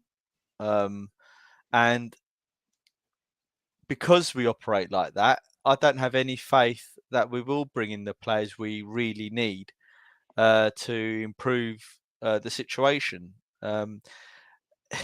What typically happens, right, is we'll buy one player to appease the fans, we'll buy another couple of good players, we'll certainly overhype the players we buy in. So in the beginning, I've got no doubt that there's going to be shows on the internet that will say, oh, well, what would you give the score for the transfers this season? And there'll be fans going, yeah, it's an 8, or yeah, it's a 7, and there'll be some saying no, it's a 4 or a 5, and things of that nature. And there'll be certain parts of the fan base that will absolutely delude themselves, thinking that we've signed the best players ever, and it will all come, crashing down as the season wears on, like it always does. So no, I've got no faith that we're going to capitalise on it or flex our muscle in this transfer window, especially now we're building a hotel. A spa. Iggy, do you think the club will change their plans and push the boat out a bit more, knowing that, you know what, Lee made a really good comment here. We shouldn't be giving money to our competitors to get them out of trouble. But what if the player that they're giving us is on the cheap and actually good for us? What do you do then, Iggy? Do you give your competitors money to get them out of trouble, knowing you're going to get a really good player that who's up for grabs, man? Who's up for grabs? Well, let's say an Aston Villa midfielder. Like Aston Villa midfielder, Luis, he's going to Juventus. He's going to Juventus. What I'm saying is that's the kind of player that I would have been looking at. Is that a serious comment from Lee? Like, seriously? Okay, let's flip this question around. When was the last time we actually gave money to our competitors for a quality player? Direct competitors? Well, no, but this situation has never come up before where they're forced to sell. Exactly. The situation is different. I think. Yeah, but hold on a minute, Maz. Just to counter that, if you play for Villa, Chelsea, or Newcastle, and you're forced to be sold, you want to go to a club in that area. You're not going to go to a Brighton. You're not going to go to a Fulham. You want to stay at that level. Like it or not, we're there. We're 5th. Spurs are there. Yeah, but that's not the point I'm making. The point I'm making. But they're being forced to do it. They're being forced to do it. That's the difference this time. It's not out of choice. They're forced to have to ship out. Yeah, but still, why haven't we gone for the likes of Douglas Luiz? That's the kind of area that we're looking to improve. Yeah, and he would have improved us in that area. So that's already. It tells me that. Listen, I'm not saying Douglas Luiz is the player. No, wait, hold on, 1 minute. 1 minute. My question was: should we give money to a competitor because they need that money to get out of trouble? Should we bail them out of trouble if in return we get a player that's actually good for us? Would you do that? That's Lee's question. If the player is going to improve our position massively, then who gives a shit? Because if you're not going to give him the money, someone else is going to go and get it. If that player is that good, somebody else, like Juventus, are going in to get Douglas Luiz, and they're giving him the money anyway, so it don't matter. You're not. What I'm trying to say is, you're not helping. You're not giving them 20 million to say, "Here you go, mate. Sort yourself out. Sort your problem out." you're getting something in return, and that player in return, hopefully, is somebody that betters your team a lot. They're only gonna sell their best asset, the ones that's gonna bring the most return. So Still, the probability is that you're getting a really good player out of it. Yeah, still, you framed what he's saying as a question, and it's not. He said it as a statement, as in we shouldn't do it. Full stop. Yeah. My counter to that, my counter to that is that we've never really done that, right? And if this situation's never come up before, though, Maz. This situation's never come up before where clubs have been forced to sell. This PSR, FFP. No, but there's always clubs needing to sell or move players on, or there's always opportunities, right? But not Chelsea, Villa, not your main rivals, Maz. Not the teams right, hunting for you. You're hunting for them. That's never happened before. But aren't we, the FPP Kings, have been waiting for this moment? Yeah. The whole reason why we've done all of this, so we can be in this moment ahead of everyone else. Now everyone's in trouble. We can capitalize it, but we're not going to make it. So what's all this? Lee is saying, would you capitalize on it by taking players off your rivals? No, he's not. He's saying we shouldn't. He's not saying that still. Yeah, I'm asking, should we? Yeah, we should. Of course, we should. Yeah, we should. You're not. You can't look. You're looking to take that player away from them and massively improve your squad as a result. They're looking to cash in because they need the money. So if it works for both teams. It's not like they're getting the money and you're getting shit. You're getting something from that. So the way I see it, if I can go and nick one of their best players and bring him to my team, you can't look at it. Well, we're giving them money to get out of trouble. You can't look at it that way. You have to look at it what you're gaining from it first and foremost. Yeah, and he needs to fit into the plan, right? Of course. It's not like you're giving them 50 million and say, "Go on, you're out of trouble now," and you're giving us shit. Oh man, go and take that player. If you then say to me, "Well, you're going to give 60 million for Gallagher," that's a different conversation. Now people can like Gallagher or hate Gallagher. Not worth 60 million. Is he worth 60? That's arguably, that's another conversation. But if you're going to get a proper prime rib sort of player to play him in your team, you got to look at your situation first, and that is improving your squad. You're improving your first 11, and if you can go and get a rival player to do that, so be it. I'll tell you something though. If we do that and we go and get Gallagher, how unambitious is that? I mean, that's the problem. This is what I'm trying to say. Like, if you're going to go and spend the money and bail your rivals out, if that's how we want to call it, at least do it getting one of their best players. Yeah. Come on, man. Yeah, it's clear, right? Yeah, so like bailing Aston Villa out by signing, like, I don't know what was the centre back's name? Ollie Watkins. Ollie Watkins. Like, imagine me by Tyrone Mings, right? I think that was the guy's name. The centre back for Villa, right? Yeah, that's not the way to do it, right? We just bail them out, like splash 50 million on the dot, right? Basically, and save them, right? But if we were to take like Watkins or someone else, right, then it would be a good choice. But as Scott said, we aren't going to do that. They aren't going to sell us those players, because those players, even though they are in financial trouble, they are not going to sell Watkins for 10 million, right? They will still demand like 80 or something, and we won't pay it because we are Tottenham Hotspur. So yeah, that's the way I see it, right? That's fucking sad. We should, right? Mike is becoming a proper Tottenham supporter now. As the years are going on, he's too much time spent with you guys. Too much time spent with you. The pennies dropped. A user, thanks for super chat. He says, "We bring in an Eze and Deadwood will halt others." It's true. We need to get rid of all the Deadwood. I personally think what you said is right. I've got nothing against giving our rivals money, but we have to give them money for their top players, not the middle of the road players that we've already got. Otherwise, what's the point? We're not improving then. We're just adding more averageness to an average team. So, in fact, and also by giving them money, it's not like we're strengthening them either. We're weakening them because we're taking their best player, and that money is just so that they can meet the financial requirements. It's not like they can spend that money to buy a replacement player either. So Yeah, I think we should do it. I Will think we that's do an it? excellent Will we point, do it? Stelios.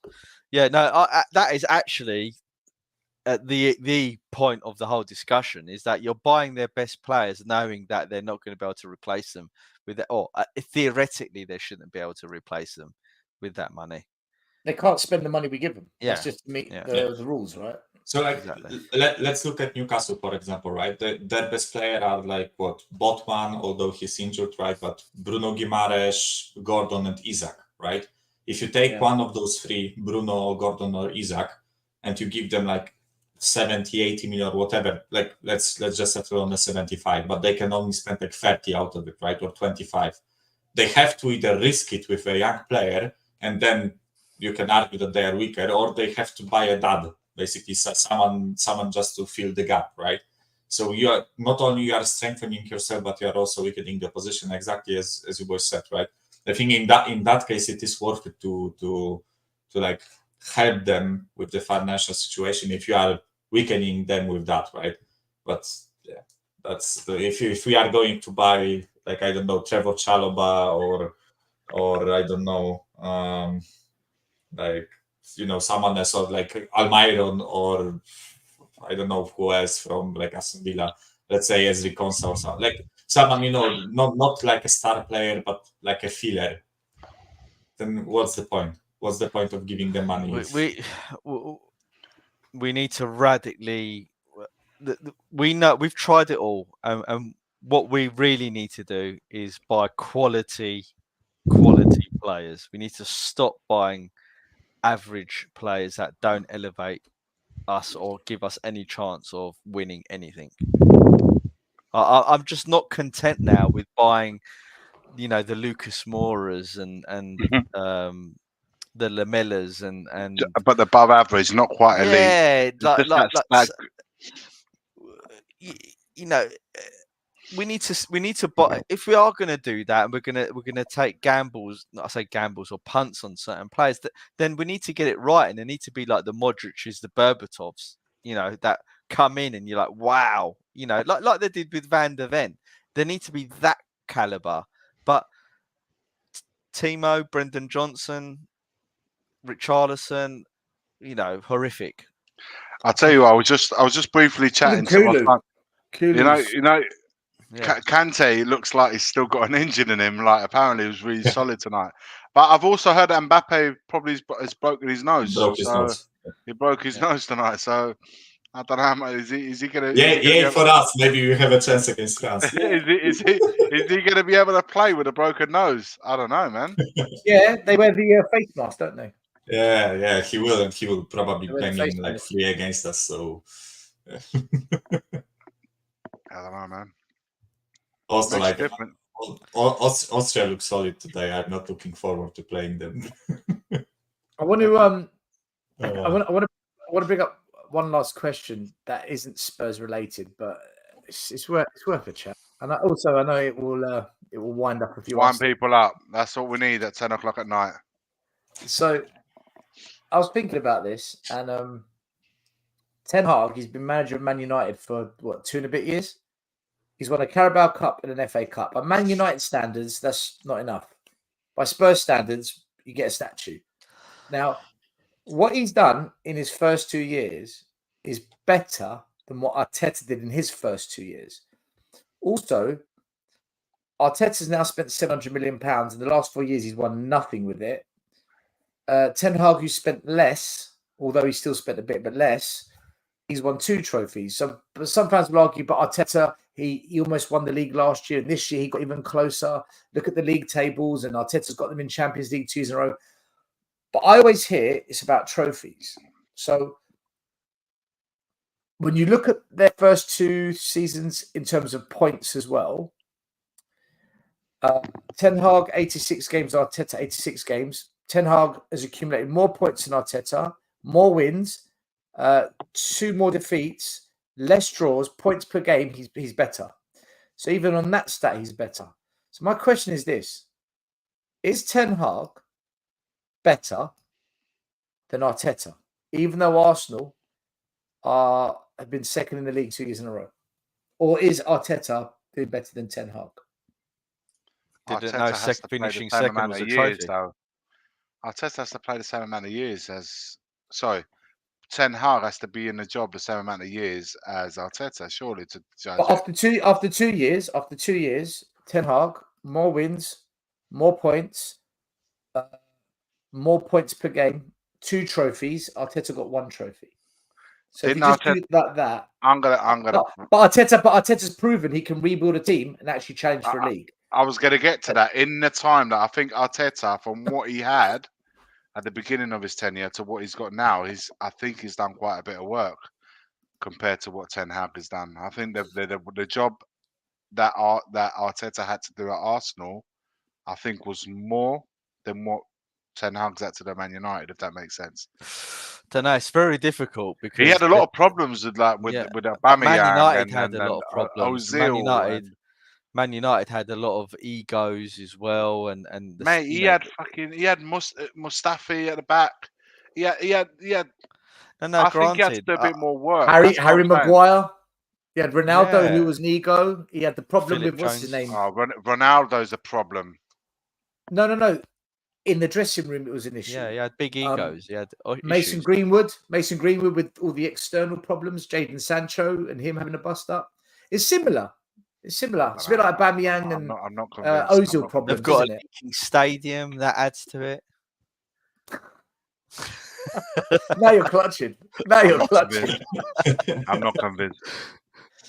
Listen, Ten Hag as well in Holland won domestic leagues, domestic cups. He got Ajax on the I brink. think Ten of Hag's a almost good getting into manager, by the way. I Champions don't League. think he's not a good manager. Listen, they were 30 seconds away from playing Liverpool the Champions League final with a bunch of kids. They bottled it to us. They bottled it to Tottenham, right? That just discredits him as a manager. That's actually a disgrace. Yeah, That's a disgrace. a disgrace. Like losing to Tottenham in the semi-final. Like, come on. The guy still managed to win cups though. So listen, I'm of the idea that Man United fans, I do believe that. Listen, Man United fans, if following us, can let us know. I do think that the majority of the fans want Ten Hag to stay, man. I don't think they want him gone. They're split, Iggy. They're split. I think they're it's 50-50 split. It's like Levy and Levy out. Isn't that where Arsenal fans were with Arteta?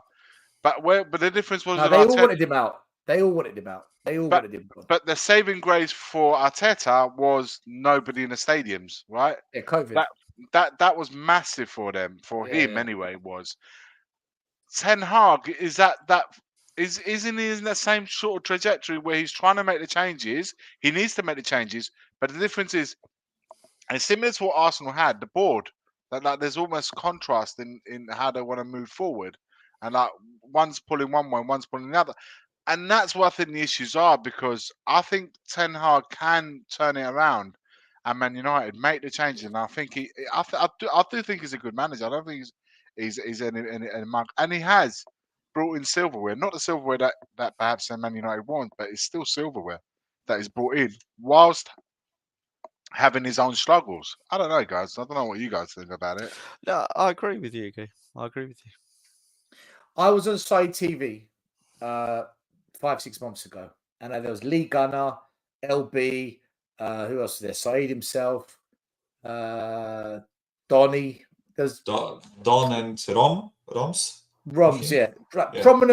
Prominent fans representing Liverpool, Man United, Chelsea, the top 6. And I'm the Spurs fan there. And I said to all of them, Ten Hag, because they were slamming Ten Hag and Poch. And I said, Ten Hag and Poch are both good managers. They're just in a crap environment under dog shit owners. I agree. I totally agree. Right. They all laughed at me, and then we argued over it. And every week it would come up and I'd try and defend my position. And I said to him, well, what has Poch got to do to prove that he's good? He should be at least 6th place. I said, right, judge it at the end of the season.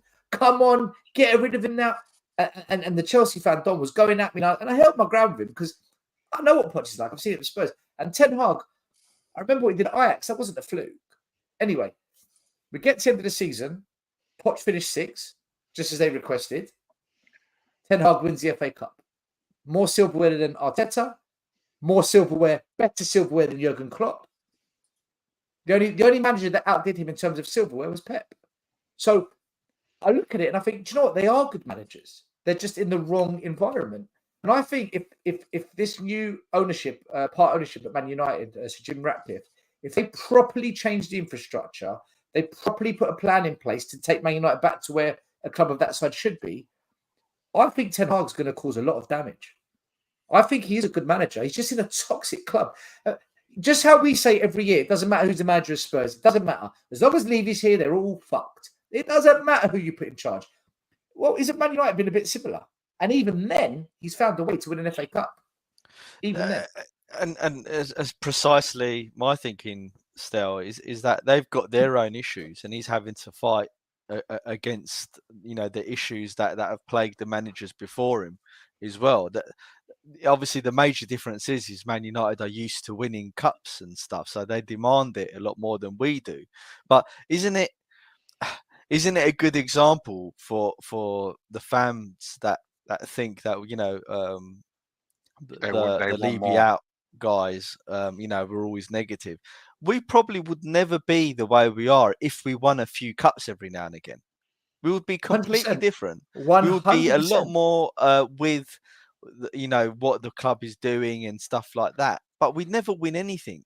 We're devoid of success, full stop. So yeah, I agree with you, Iggy and Stel on this. Yeah, I think that with Ten Hag, basically what United fans need to realize is that they are like in depths of hell in terms of how like rotten and just bad their club is, right? Everything about the club is not the way it should be, right? And I think they need to realize it takes like a lot of time, patience, and actually a bit of luck to fix that. I think like the way we were like 4 years ago was much worse than the way it is now, in my opinion, but we are still not out of the shithole, right? We still need to like get ourselves out, right? I think United are in the same shithole as us, just maybe different circumstances in terms of like certain things, right? But their squad is not the way it should be. The ownership is not the way it should be. The stadium is not the way it should be. The training ground, like everything is wrong there, right? So yes, Ten Hag had a like a really tough situation to deal with, but that doesn't change the fact that like the way they performed on the pitch this season was probably the worst United I have ever seen in my life.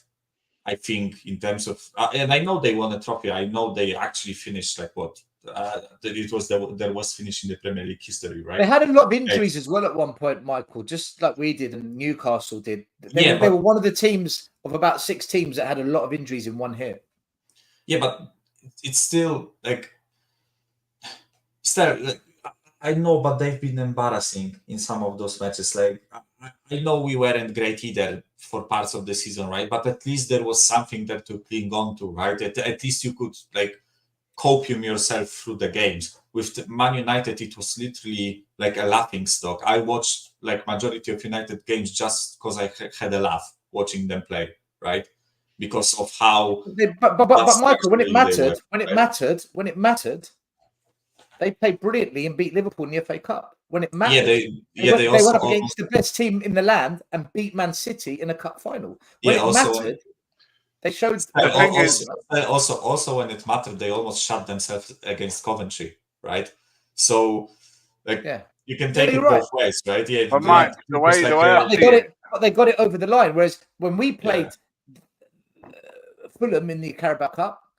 The thing is, guys, with Ten Hag, they get rid of Ten Hag. I hear what you're saying, Michael. I do hear what you're saying. They've had some shocking. They get rid of Ten Hag now. You're right. They literally wiped the last 2 years off under Ten Hag.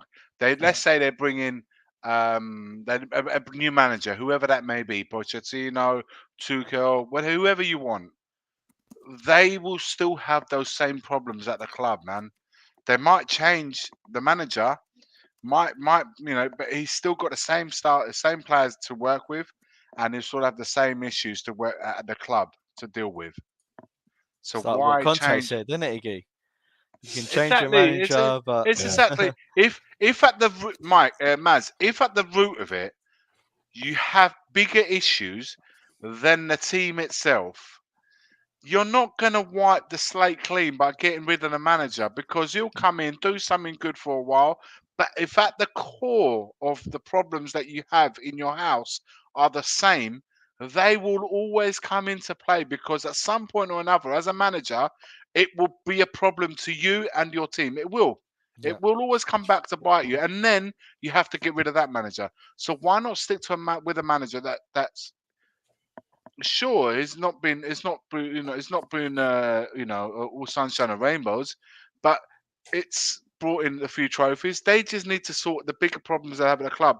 So then, once that's sorted out, they can then move on to the manager and the team and start sorting them things out. But for me to get rid of Ten Hag, to bring in Tuchel and Poch, the big issues at Man United are still there. The fans know this. The fans know this. The way we know where the issue our club is. We know that. If I could like reiterate my point, right? I think if not for the FA Cup win, there would be no arguments in keeping Ten Hag, right? That's my first issue. But as you said, right now, the way United are, keeping Ten Hag or changing him to a different manager and just getting someone new and wiping the slate clean, right? Was the saying, right? Yeah. It's basically the same thing. You flip a coin and you just pray it lands on the right side, right? That's the way I see it. Because like with Ten Hag, the way they regressed this season and the way they performed this season in like 85% of the matches was absolutely shambolic, right? But they won the FA Cup, right? So there is an argument in keeping Ten Hag because he actually brought them trophies, right? But when you change the manager and you employ, I don't know, like Pochettino, let's call it, right? Let's assume they went for Pochettino and got him, right? It's also flipping a coin because you don't know how Pochettino will survive in this toxic environment. You don't know how the new play style that he brings will affect the players, right? So for me, both situations are like flipping a coin. But I honestly, I honestly don't know which choice is right. But I know that if they didn't win the FA Cup, there would be no arguments for Ten Hag, in my opinion, because of how this season went. But they did, right? So I guess you can make a point. And that's basically the argument between United fans when I watch their streams, right? Like Said or Rans or whatever. Ferguson, Sir Alex Ferguson, if he didn't win that FA Cup when he was at Man United, I think he's in third or fourth season, he was gone. Yeah, I know. Some like Arteta, let's be honest, if he never won that FA Cup at Arsenal, which brought him some credit at the bank, he would have been gone as well. I just think sometimes there's pivotal moments that define you, and that might just be one from Ten Hag. Look, it could go to shit next season and say, "Oh, what a disaster!" Right? They could build and begin to bounce back. I just think Ten Hag's good enough. I think he's better than Arteta. I definitely think he's bought himself. I definitely think he's done enough to give himself at least another year at the club. And also, you got to look at it this way: even if at your shittest season, and Man United, by no stretch of imagination, have been really shit this season domestically in the league, they still brought home a cup. That's how you got to see it. In their shittest season, they still managed to bring home a cup, which gets them back into Europe as well. So for me, I think he's good enough. I honestly think he's good. He's a good enough manager to be at that club. I honestly do believe that. I just think he needs again. It's like honestly the parallel it's unreal. They just need a bit. They need sorting out. They're in house. It needs sorting out, and I think United have got bigger issues than changing a manager right now. That's what needs to be done there. I don't think sort of getting rid of him and to bring in someone else. I just don't see the point of it right now. If they've got their house in order and then there's an issue with a manager, then for sure change him. But right now, that's not the issue. In my opinion, guys, it could be wrong. Obviously, United fans will know the problem a lot more than I do. But from an outsider looking in, that's how I see it. Iggy, a manager's shit when Levy says he lacks charisma. You know, That same manager won 2 trophies. You can't write it, man. You can't write it. Apparently, on Sky Sports, they've just reported that the bid from Spurs to buy Toney is fake. It's fake news, everyone. So I said it earlier on, Sky man. Sports Michael are Bridges, reporting it, Michael Bridges, completely, he completely trashed that story earlier on. I said it. I saw the conversation, and I saw Michael Bridges said there was no truth in it whatsoever. That was earlier today. yeah. Well, But unbelievable. that's why we can't believe any of these links, interests, ties. And the thing is, as well, right, is that Can't believe any of it. we should be trying to bring in players as soon as possible, not waiting until they become superstars during the Euros and their valuation goes higher. And that's why I'm convinced that we're not really after anyone of quality, because if that really is our strategy, we're going the complete wrong way about it. I mean, there are some nations that aren't present on the Euros that have good players, right? So I guess you can go for those players. But do you know what? Keep It's dreaming, it's a bit of a shame. I mean, Norway is not at the Euros, and they have Haaland and Odegaard, right? So yeah, true. Just as an example, right? But yeah.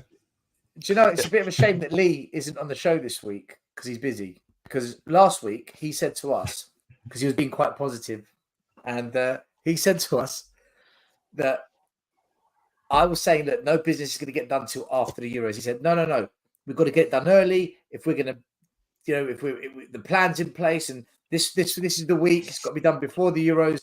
So I would like to see what Lee has to, if his opinion has now shifted, because nothing got done before the Euros. As in, least delusional. He's still. It would be next Monday. That would have been 2 weeks into the Euros and still no one signed. He's joined Matt in his happy camp. Oh, Matt loves it as well. I just didn't think there's any way any player is going to have their mind on transfers whilst this competition's going on. Yeah, the agents are going to be able to do contracts, medicals, and whatnot. I think it's not just maybe that. this conversation. Maybe we're being naive. Still, it's not just that, but playing the Euros has a massive effect on the price tag. If Calafiori, just to name one, but there could be many. The conversation could be had about this. If Calafiori has a hell of a tournament for Italy, his price will go from 30, 40 million to maybe 60, 70, 80 million, and that's what it's all about.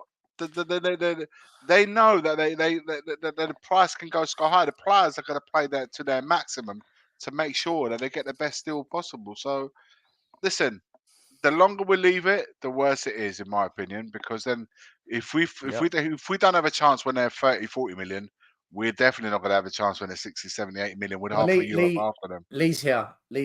Lee has said, my opinion is that nothing done before the Euros means our chance of signing players has gone down.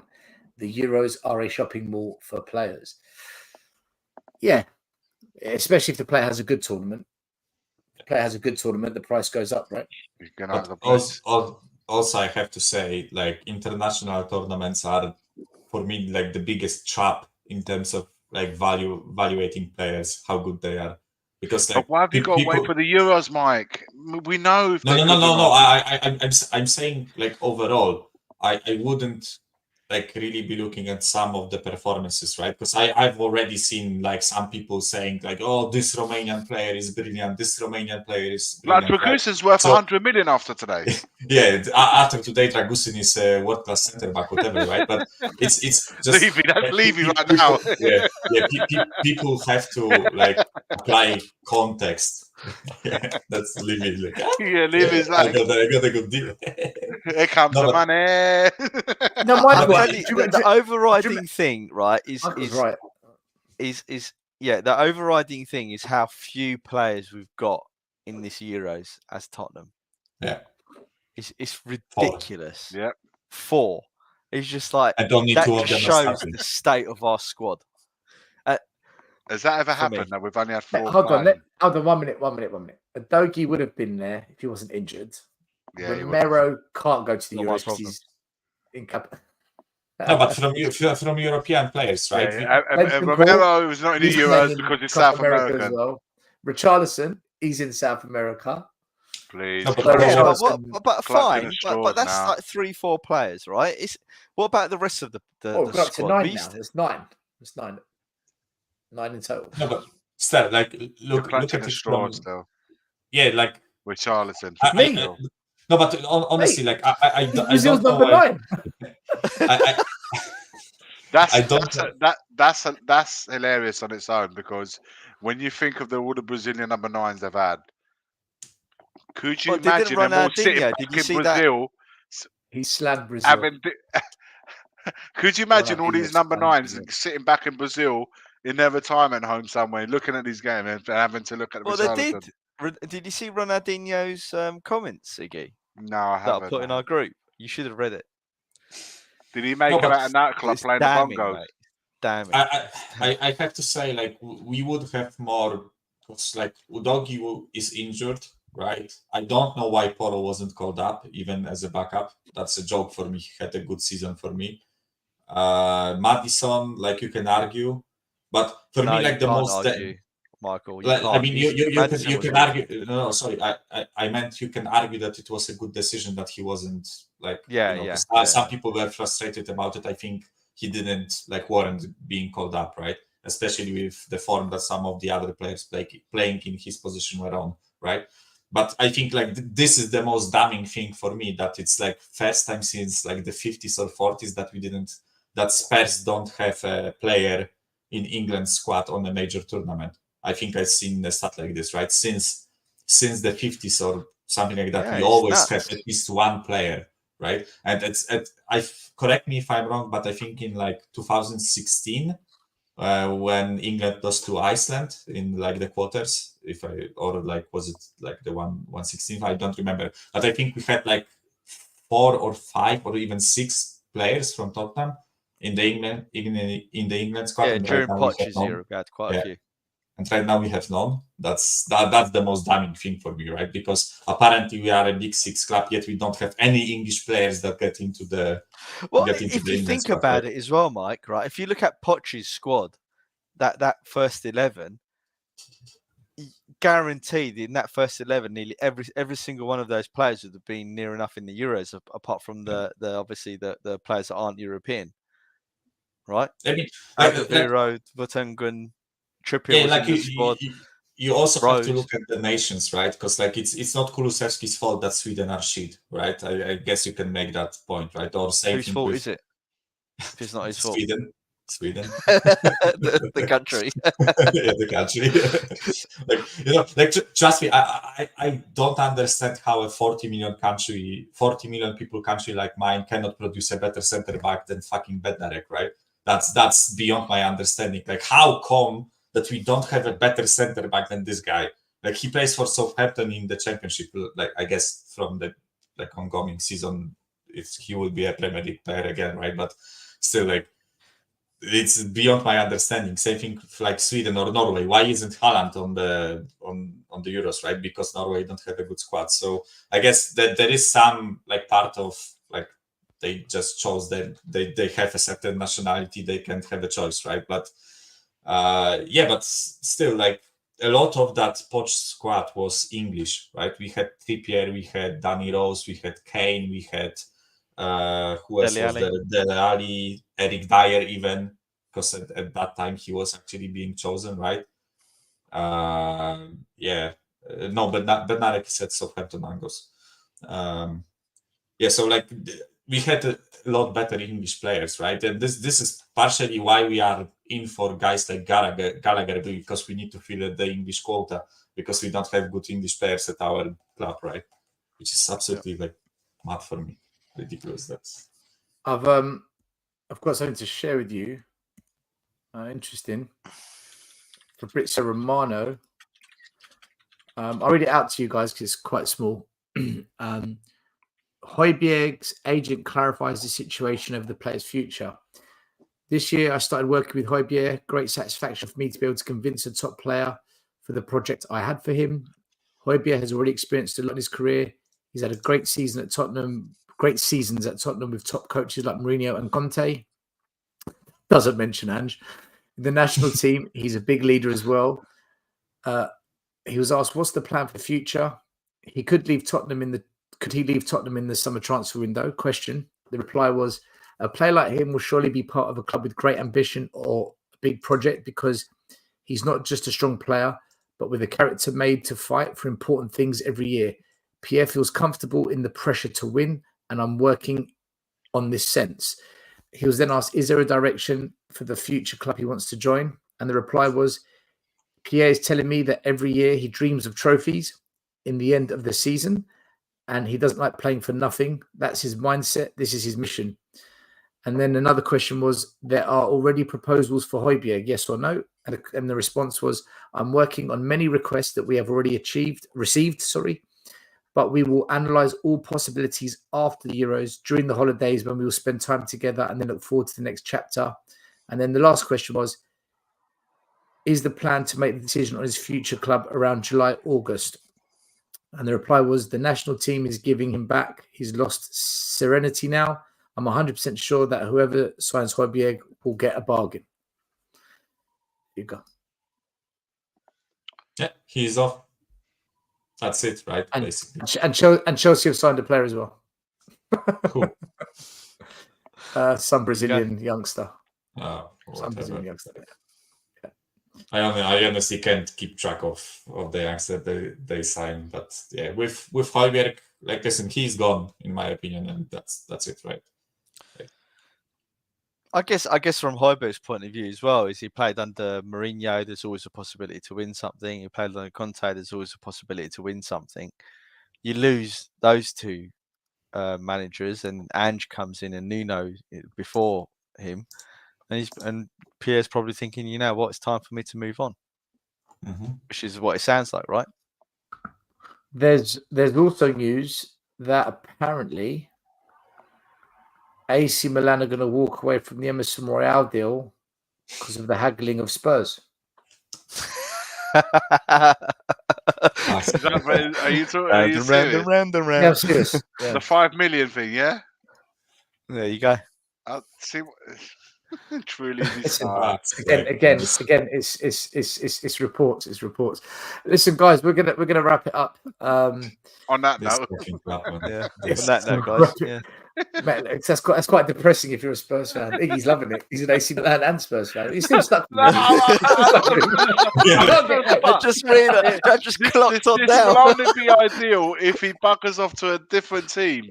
Yeah. Otherwise, it's just Iggy, how does it feel like to watch being linked with him? Emerson Royal at Spurs, and then for him to go to you can't get a rest away from him.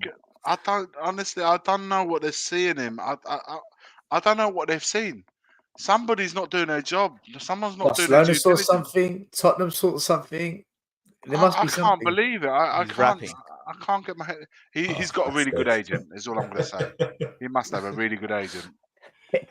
He's fun in the changing room. Yeah, probably. Oh man. Clowning around. Listen, we're God knows. We'll be back at some point in the week, not Friday this week because I'm on a course, so I can't do Friday. But we'll do a show at some point, whether it's the weekend. I might just do a random show on a weekend, probably Saturday actually, Saturday or Sunday, and then we're back on Monday next week. It is a bit quiet moment, guys, because the Euros are on and the transfer window is not really happening. But come July, it's all gonna explode. So just hold tight. Yeah, I'll go around. Everyone can say their final words. Maz. Yeah. Although I wouldn't say, I'm not surprised about what's happening with Spurs. I'm just going to leave it as that and wait and see what happens. In reference to the Euros, I'm looking forward to the games that are coming ahead. I've seen a few good games which are good. It's nice to see different styles of play between the different nations and stuff. So yeah, overall, all good. Big up to you guys. Michael? Yeah, like I'm really enjoying Euros. I've always loved like international tournaments. I also I feel like one observation I would like to quickly make is that I feel like the floor of the teams is raising and the ceiling is like lowering. I feel like the powerful nations like Germany, Spain, and all those aren't as good as they were, like in my opinion, at least like 10 years ago or whatever. And I feel like those small fringe nations that always used to get their ass kicked, I feel like they are slowly getting better. That's why, honestly, like this tournament and the previous two ones in Qatar and in like the Euro 2021, I feel like they've been some of the most like enjoyable because the matches are actually starting to get like closer. It's not like, you know, once team stomps the group and they just go into the tournament Michael, phase and then, right. I bet you none of these small teams get to the semi-finals. Yeah, like it'll be the Germany. I know, like the semi-finals will still be the same, but I think at least the groups are more enjoyable. But more right? 'Cause tougher. usually, With the exception of the Germany Scotland game, they've been quite close games. Yeah, like result-wise, at least. I think the groups are way more enjoyable. I enjoy watching them a lot more than I used to, right? Because like teams like Slovakia can beat Belgium, right? Belgium always like, you know, the dark horse, they will win the Euros, whatever, and they get their ass kicked by our southern brothers, right? So, like, you know, I enjoy it really. And in terms of like Spurs, I'm not really like giving any attention to the transfer rumors. I think I personally think nothing will happen until the Euros finish or the nation of the player that we are looking for gets kicked out of the tournament, right? So I think if you are in for I don't know, let's say a Danish player, until Denmark gets kicked out, nothing will happen, right? So right now with groups going, I honestly like just check out Reddit and some, you know, Twitter news, but I don't really give much attention to them. And I don't think like neither of you guys in the chat should. You guys are content creators, so you kind of have to, but you know, that's the way I look at it, right? Yeah, good point, Iggy. By the way, fucking going to you guys are boring. Like, I kid you not, like, fuck's sake. I'm not looking forward to watching your games. Sorry. Oh, man. I think he doesn't care what's Italy. I think after the second after the second round of games, you're gonna find out who the real deal is, in my opinion. But look, I'm enjoying it. I love international football, always have done, especially the tournaments. I don't enjoy the meaningless qualification games and the friendlies. This Euros and Copa America, World Cup, love it. So yeah, to answer Daniela's question, Italy, Spain, it's going to be a tough game, Daniela. So hopefully, I think that one could end up in a draw. I think that could be a draw.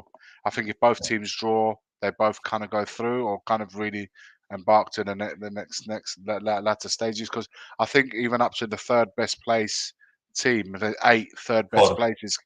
Four third places go through. Yeah, so I think we got. We listen.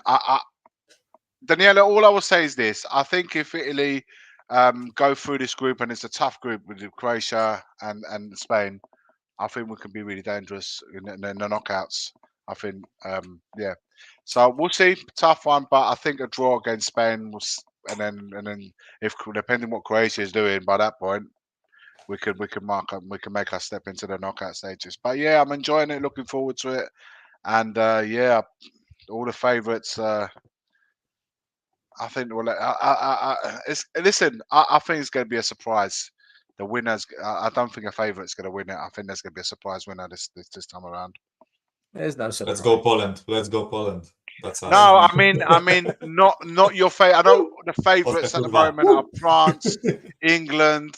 Those are the favourites to win the group. I think there's going to be a surprise. Italy wouldn't be a surprise winning it. That's why I'm not saying it. Are you saying surprises in someone we don't think, or surprises in it's going to be someone who's never won it before? No, I don't think. Watch Georgia win it. I don't think France, Italy, like England Slovakia are going to be the ones. I think there's going to be somebody else. Like Portugal, they've won it before. They've won it. Yeah, I think there's going to be an unexpected. I think there's going to be an unexpected winner this year. Not somebody that's not won it before, because many teams have won it before. You know, Germany, Italy, Spain, You know, they've all won it. France have all won it. So when Spurs don't do any business by end of July, Lee's going to be in the mud. When one of the favourites wins the Euros, you're going to be in the mud. I said that's my feeling. I said that's what I think. I didn't say I was Still in the right. mud if you're I wrong. said Yeah, you'll be like- that's the mud, the how mud, can I isn't be it? in the mud if I'm telling you what I think? It's not gonna be reality. I got a feeling. Because what you think is wrong. If a favourite wins it. Yeah, so I guess if England wins, then I'm going to be in the mud because I'm giving you guys. You're in big trouble because you've come on Yeah. first show. No, do you know what? I think the Netherlands can do it this year. That's what I think. I think the Netherlands. After the game against us, no, they are. The first game's no, always harder. Come on, man. I think the Netherlands. They're in the mix. They're in the mix. No, I think the first They're in the game's always the hardest game. You win that game. If they win the second game, then it all comes down again. As always, once it starts getting to the knockout rounds, it's the manager. Can he make the right calls at the right times? That's where the tournament's won. Greece can win a Euros. If Denmark can win a Euros, anyone can win a Euros. Man. It's anyone. It's possible for anyone. By the way, everyone watching, if you're still locked in, thank you, Tom. The fixtures come out tomorrow morning for next season, so we'll get to see what the start of the season looks like, what the end of the season looks like when we've got Arsenal, when we've got Chelsea. So tomorrow morning, check it out. We'll post it on the social media for Tottenham away as well. Other than that, I don't know when we're next live. I know definitely next Monday, but other than that, I don't know when. So just keep an eye. If you hit the notification bell, you'll be notified when. Guys, thanks for watching as always. Have a good week. Enjoy the football. And hopefully Spurs sign some players this week. I doubt it, but you never know. Have a good one. Come on, you Spurs. Come on, Spurs. Bye-bye. The first game we look for, Robbie. Tottenham away. When we got Tottenham away. Tottenham away. When we got Tottenham away.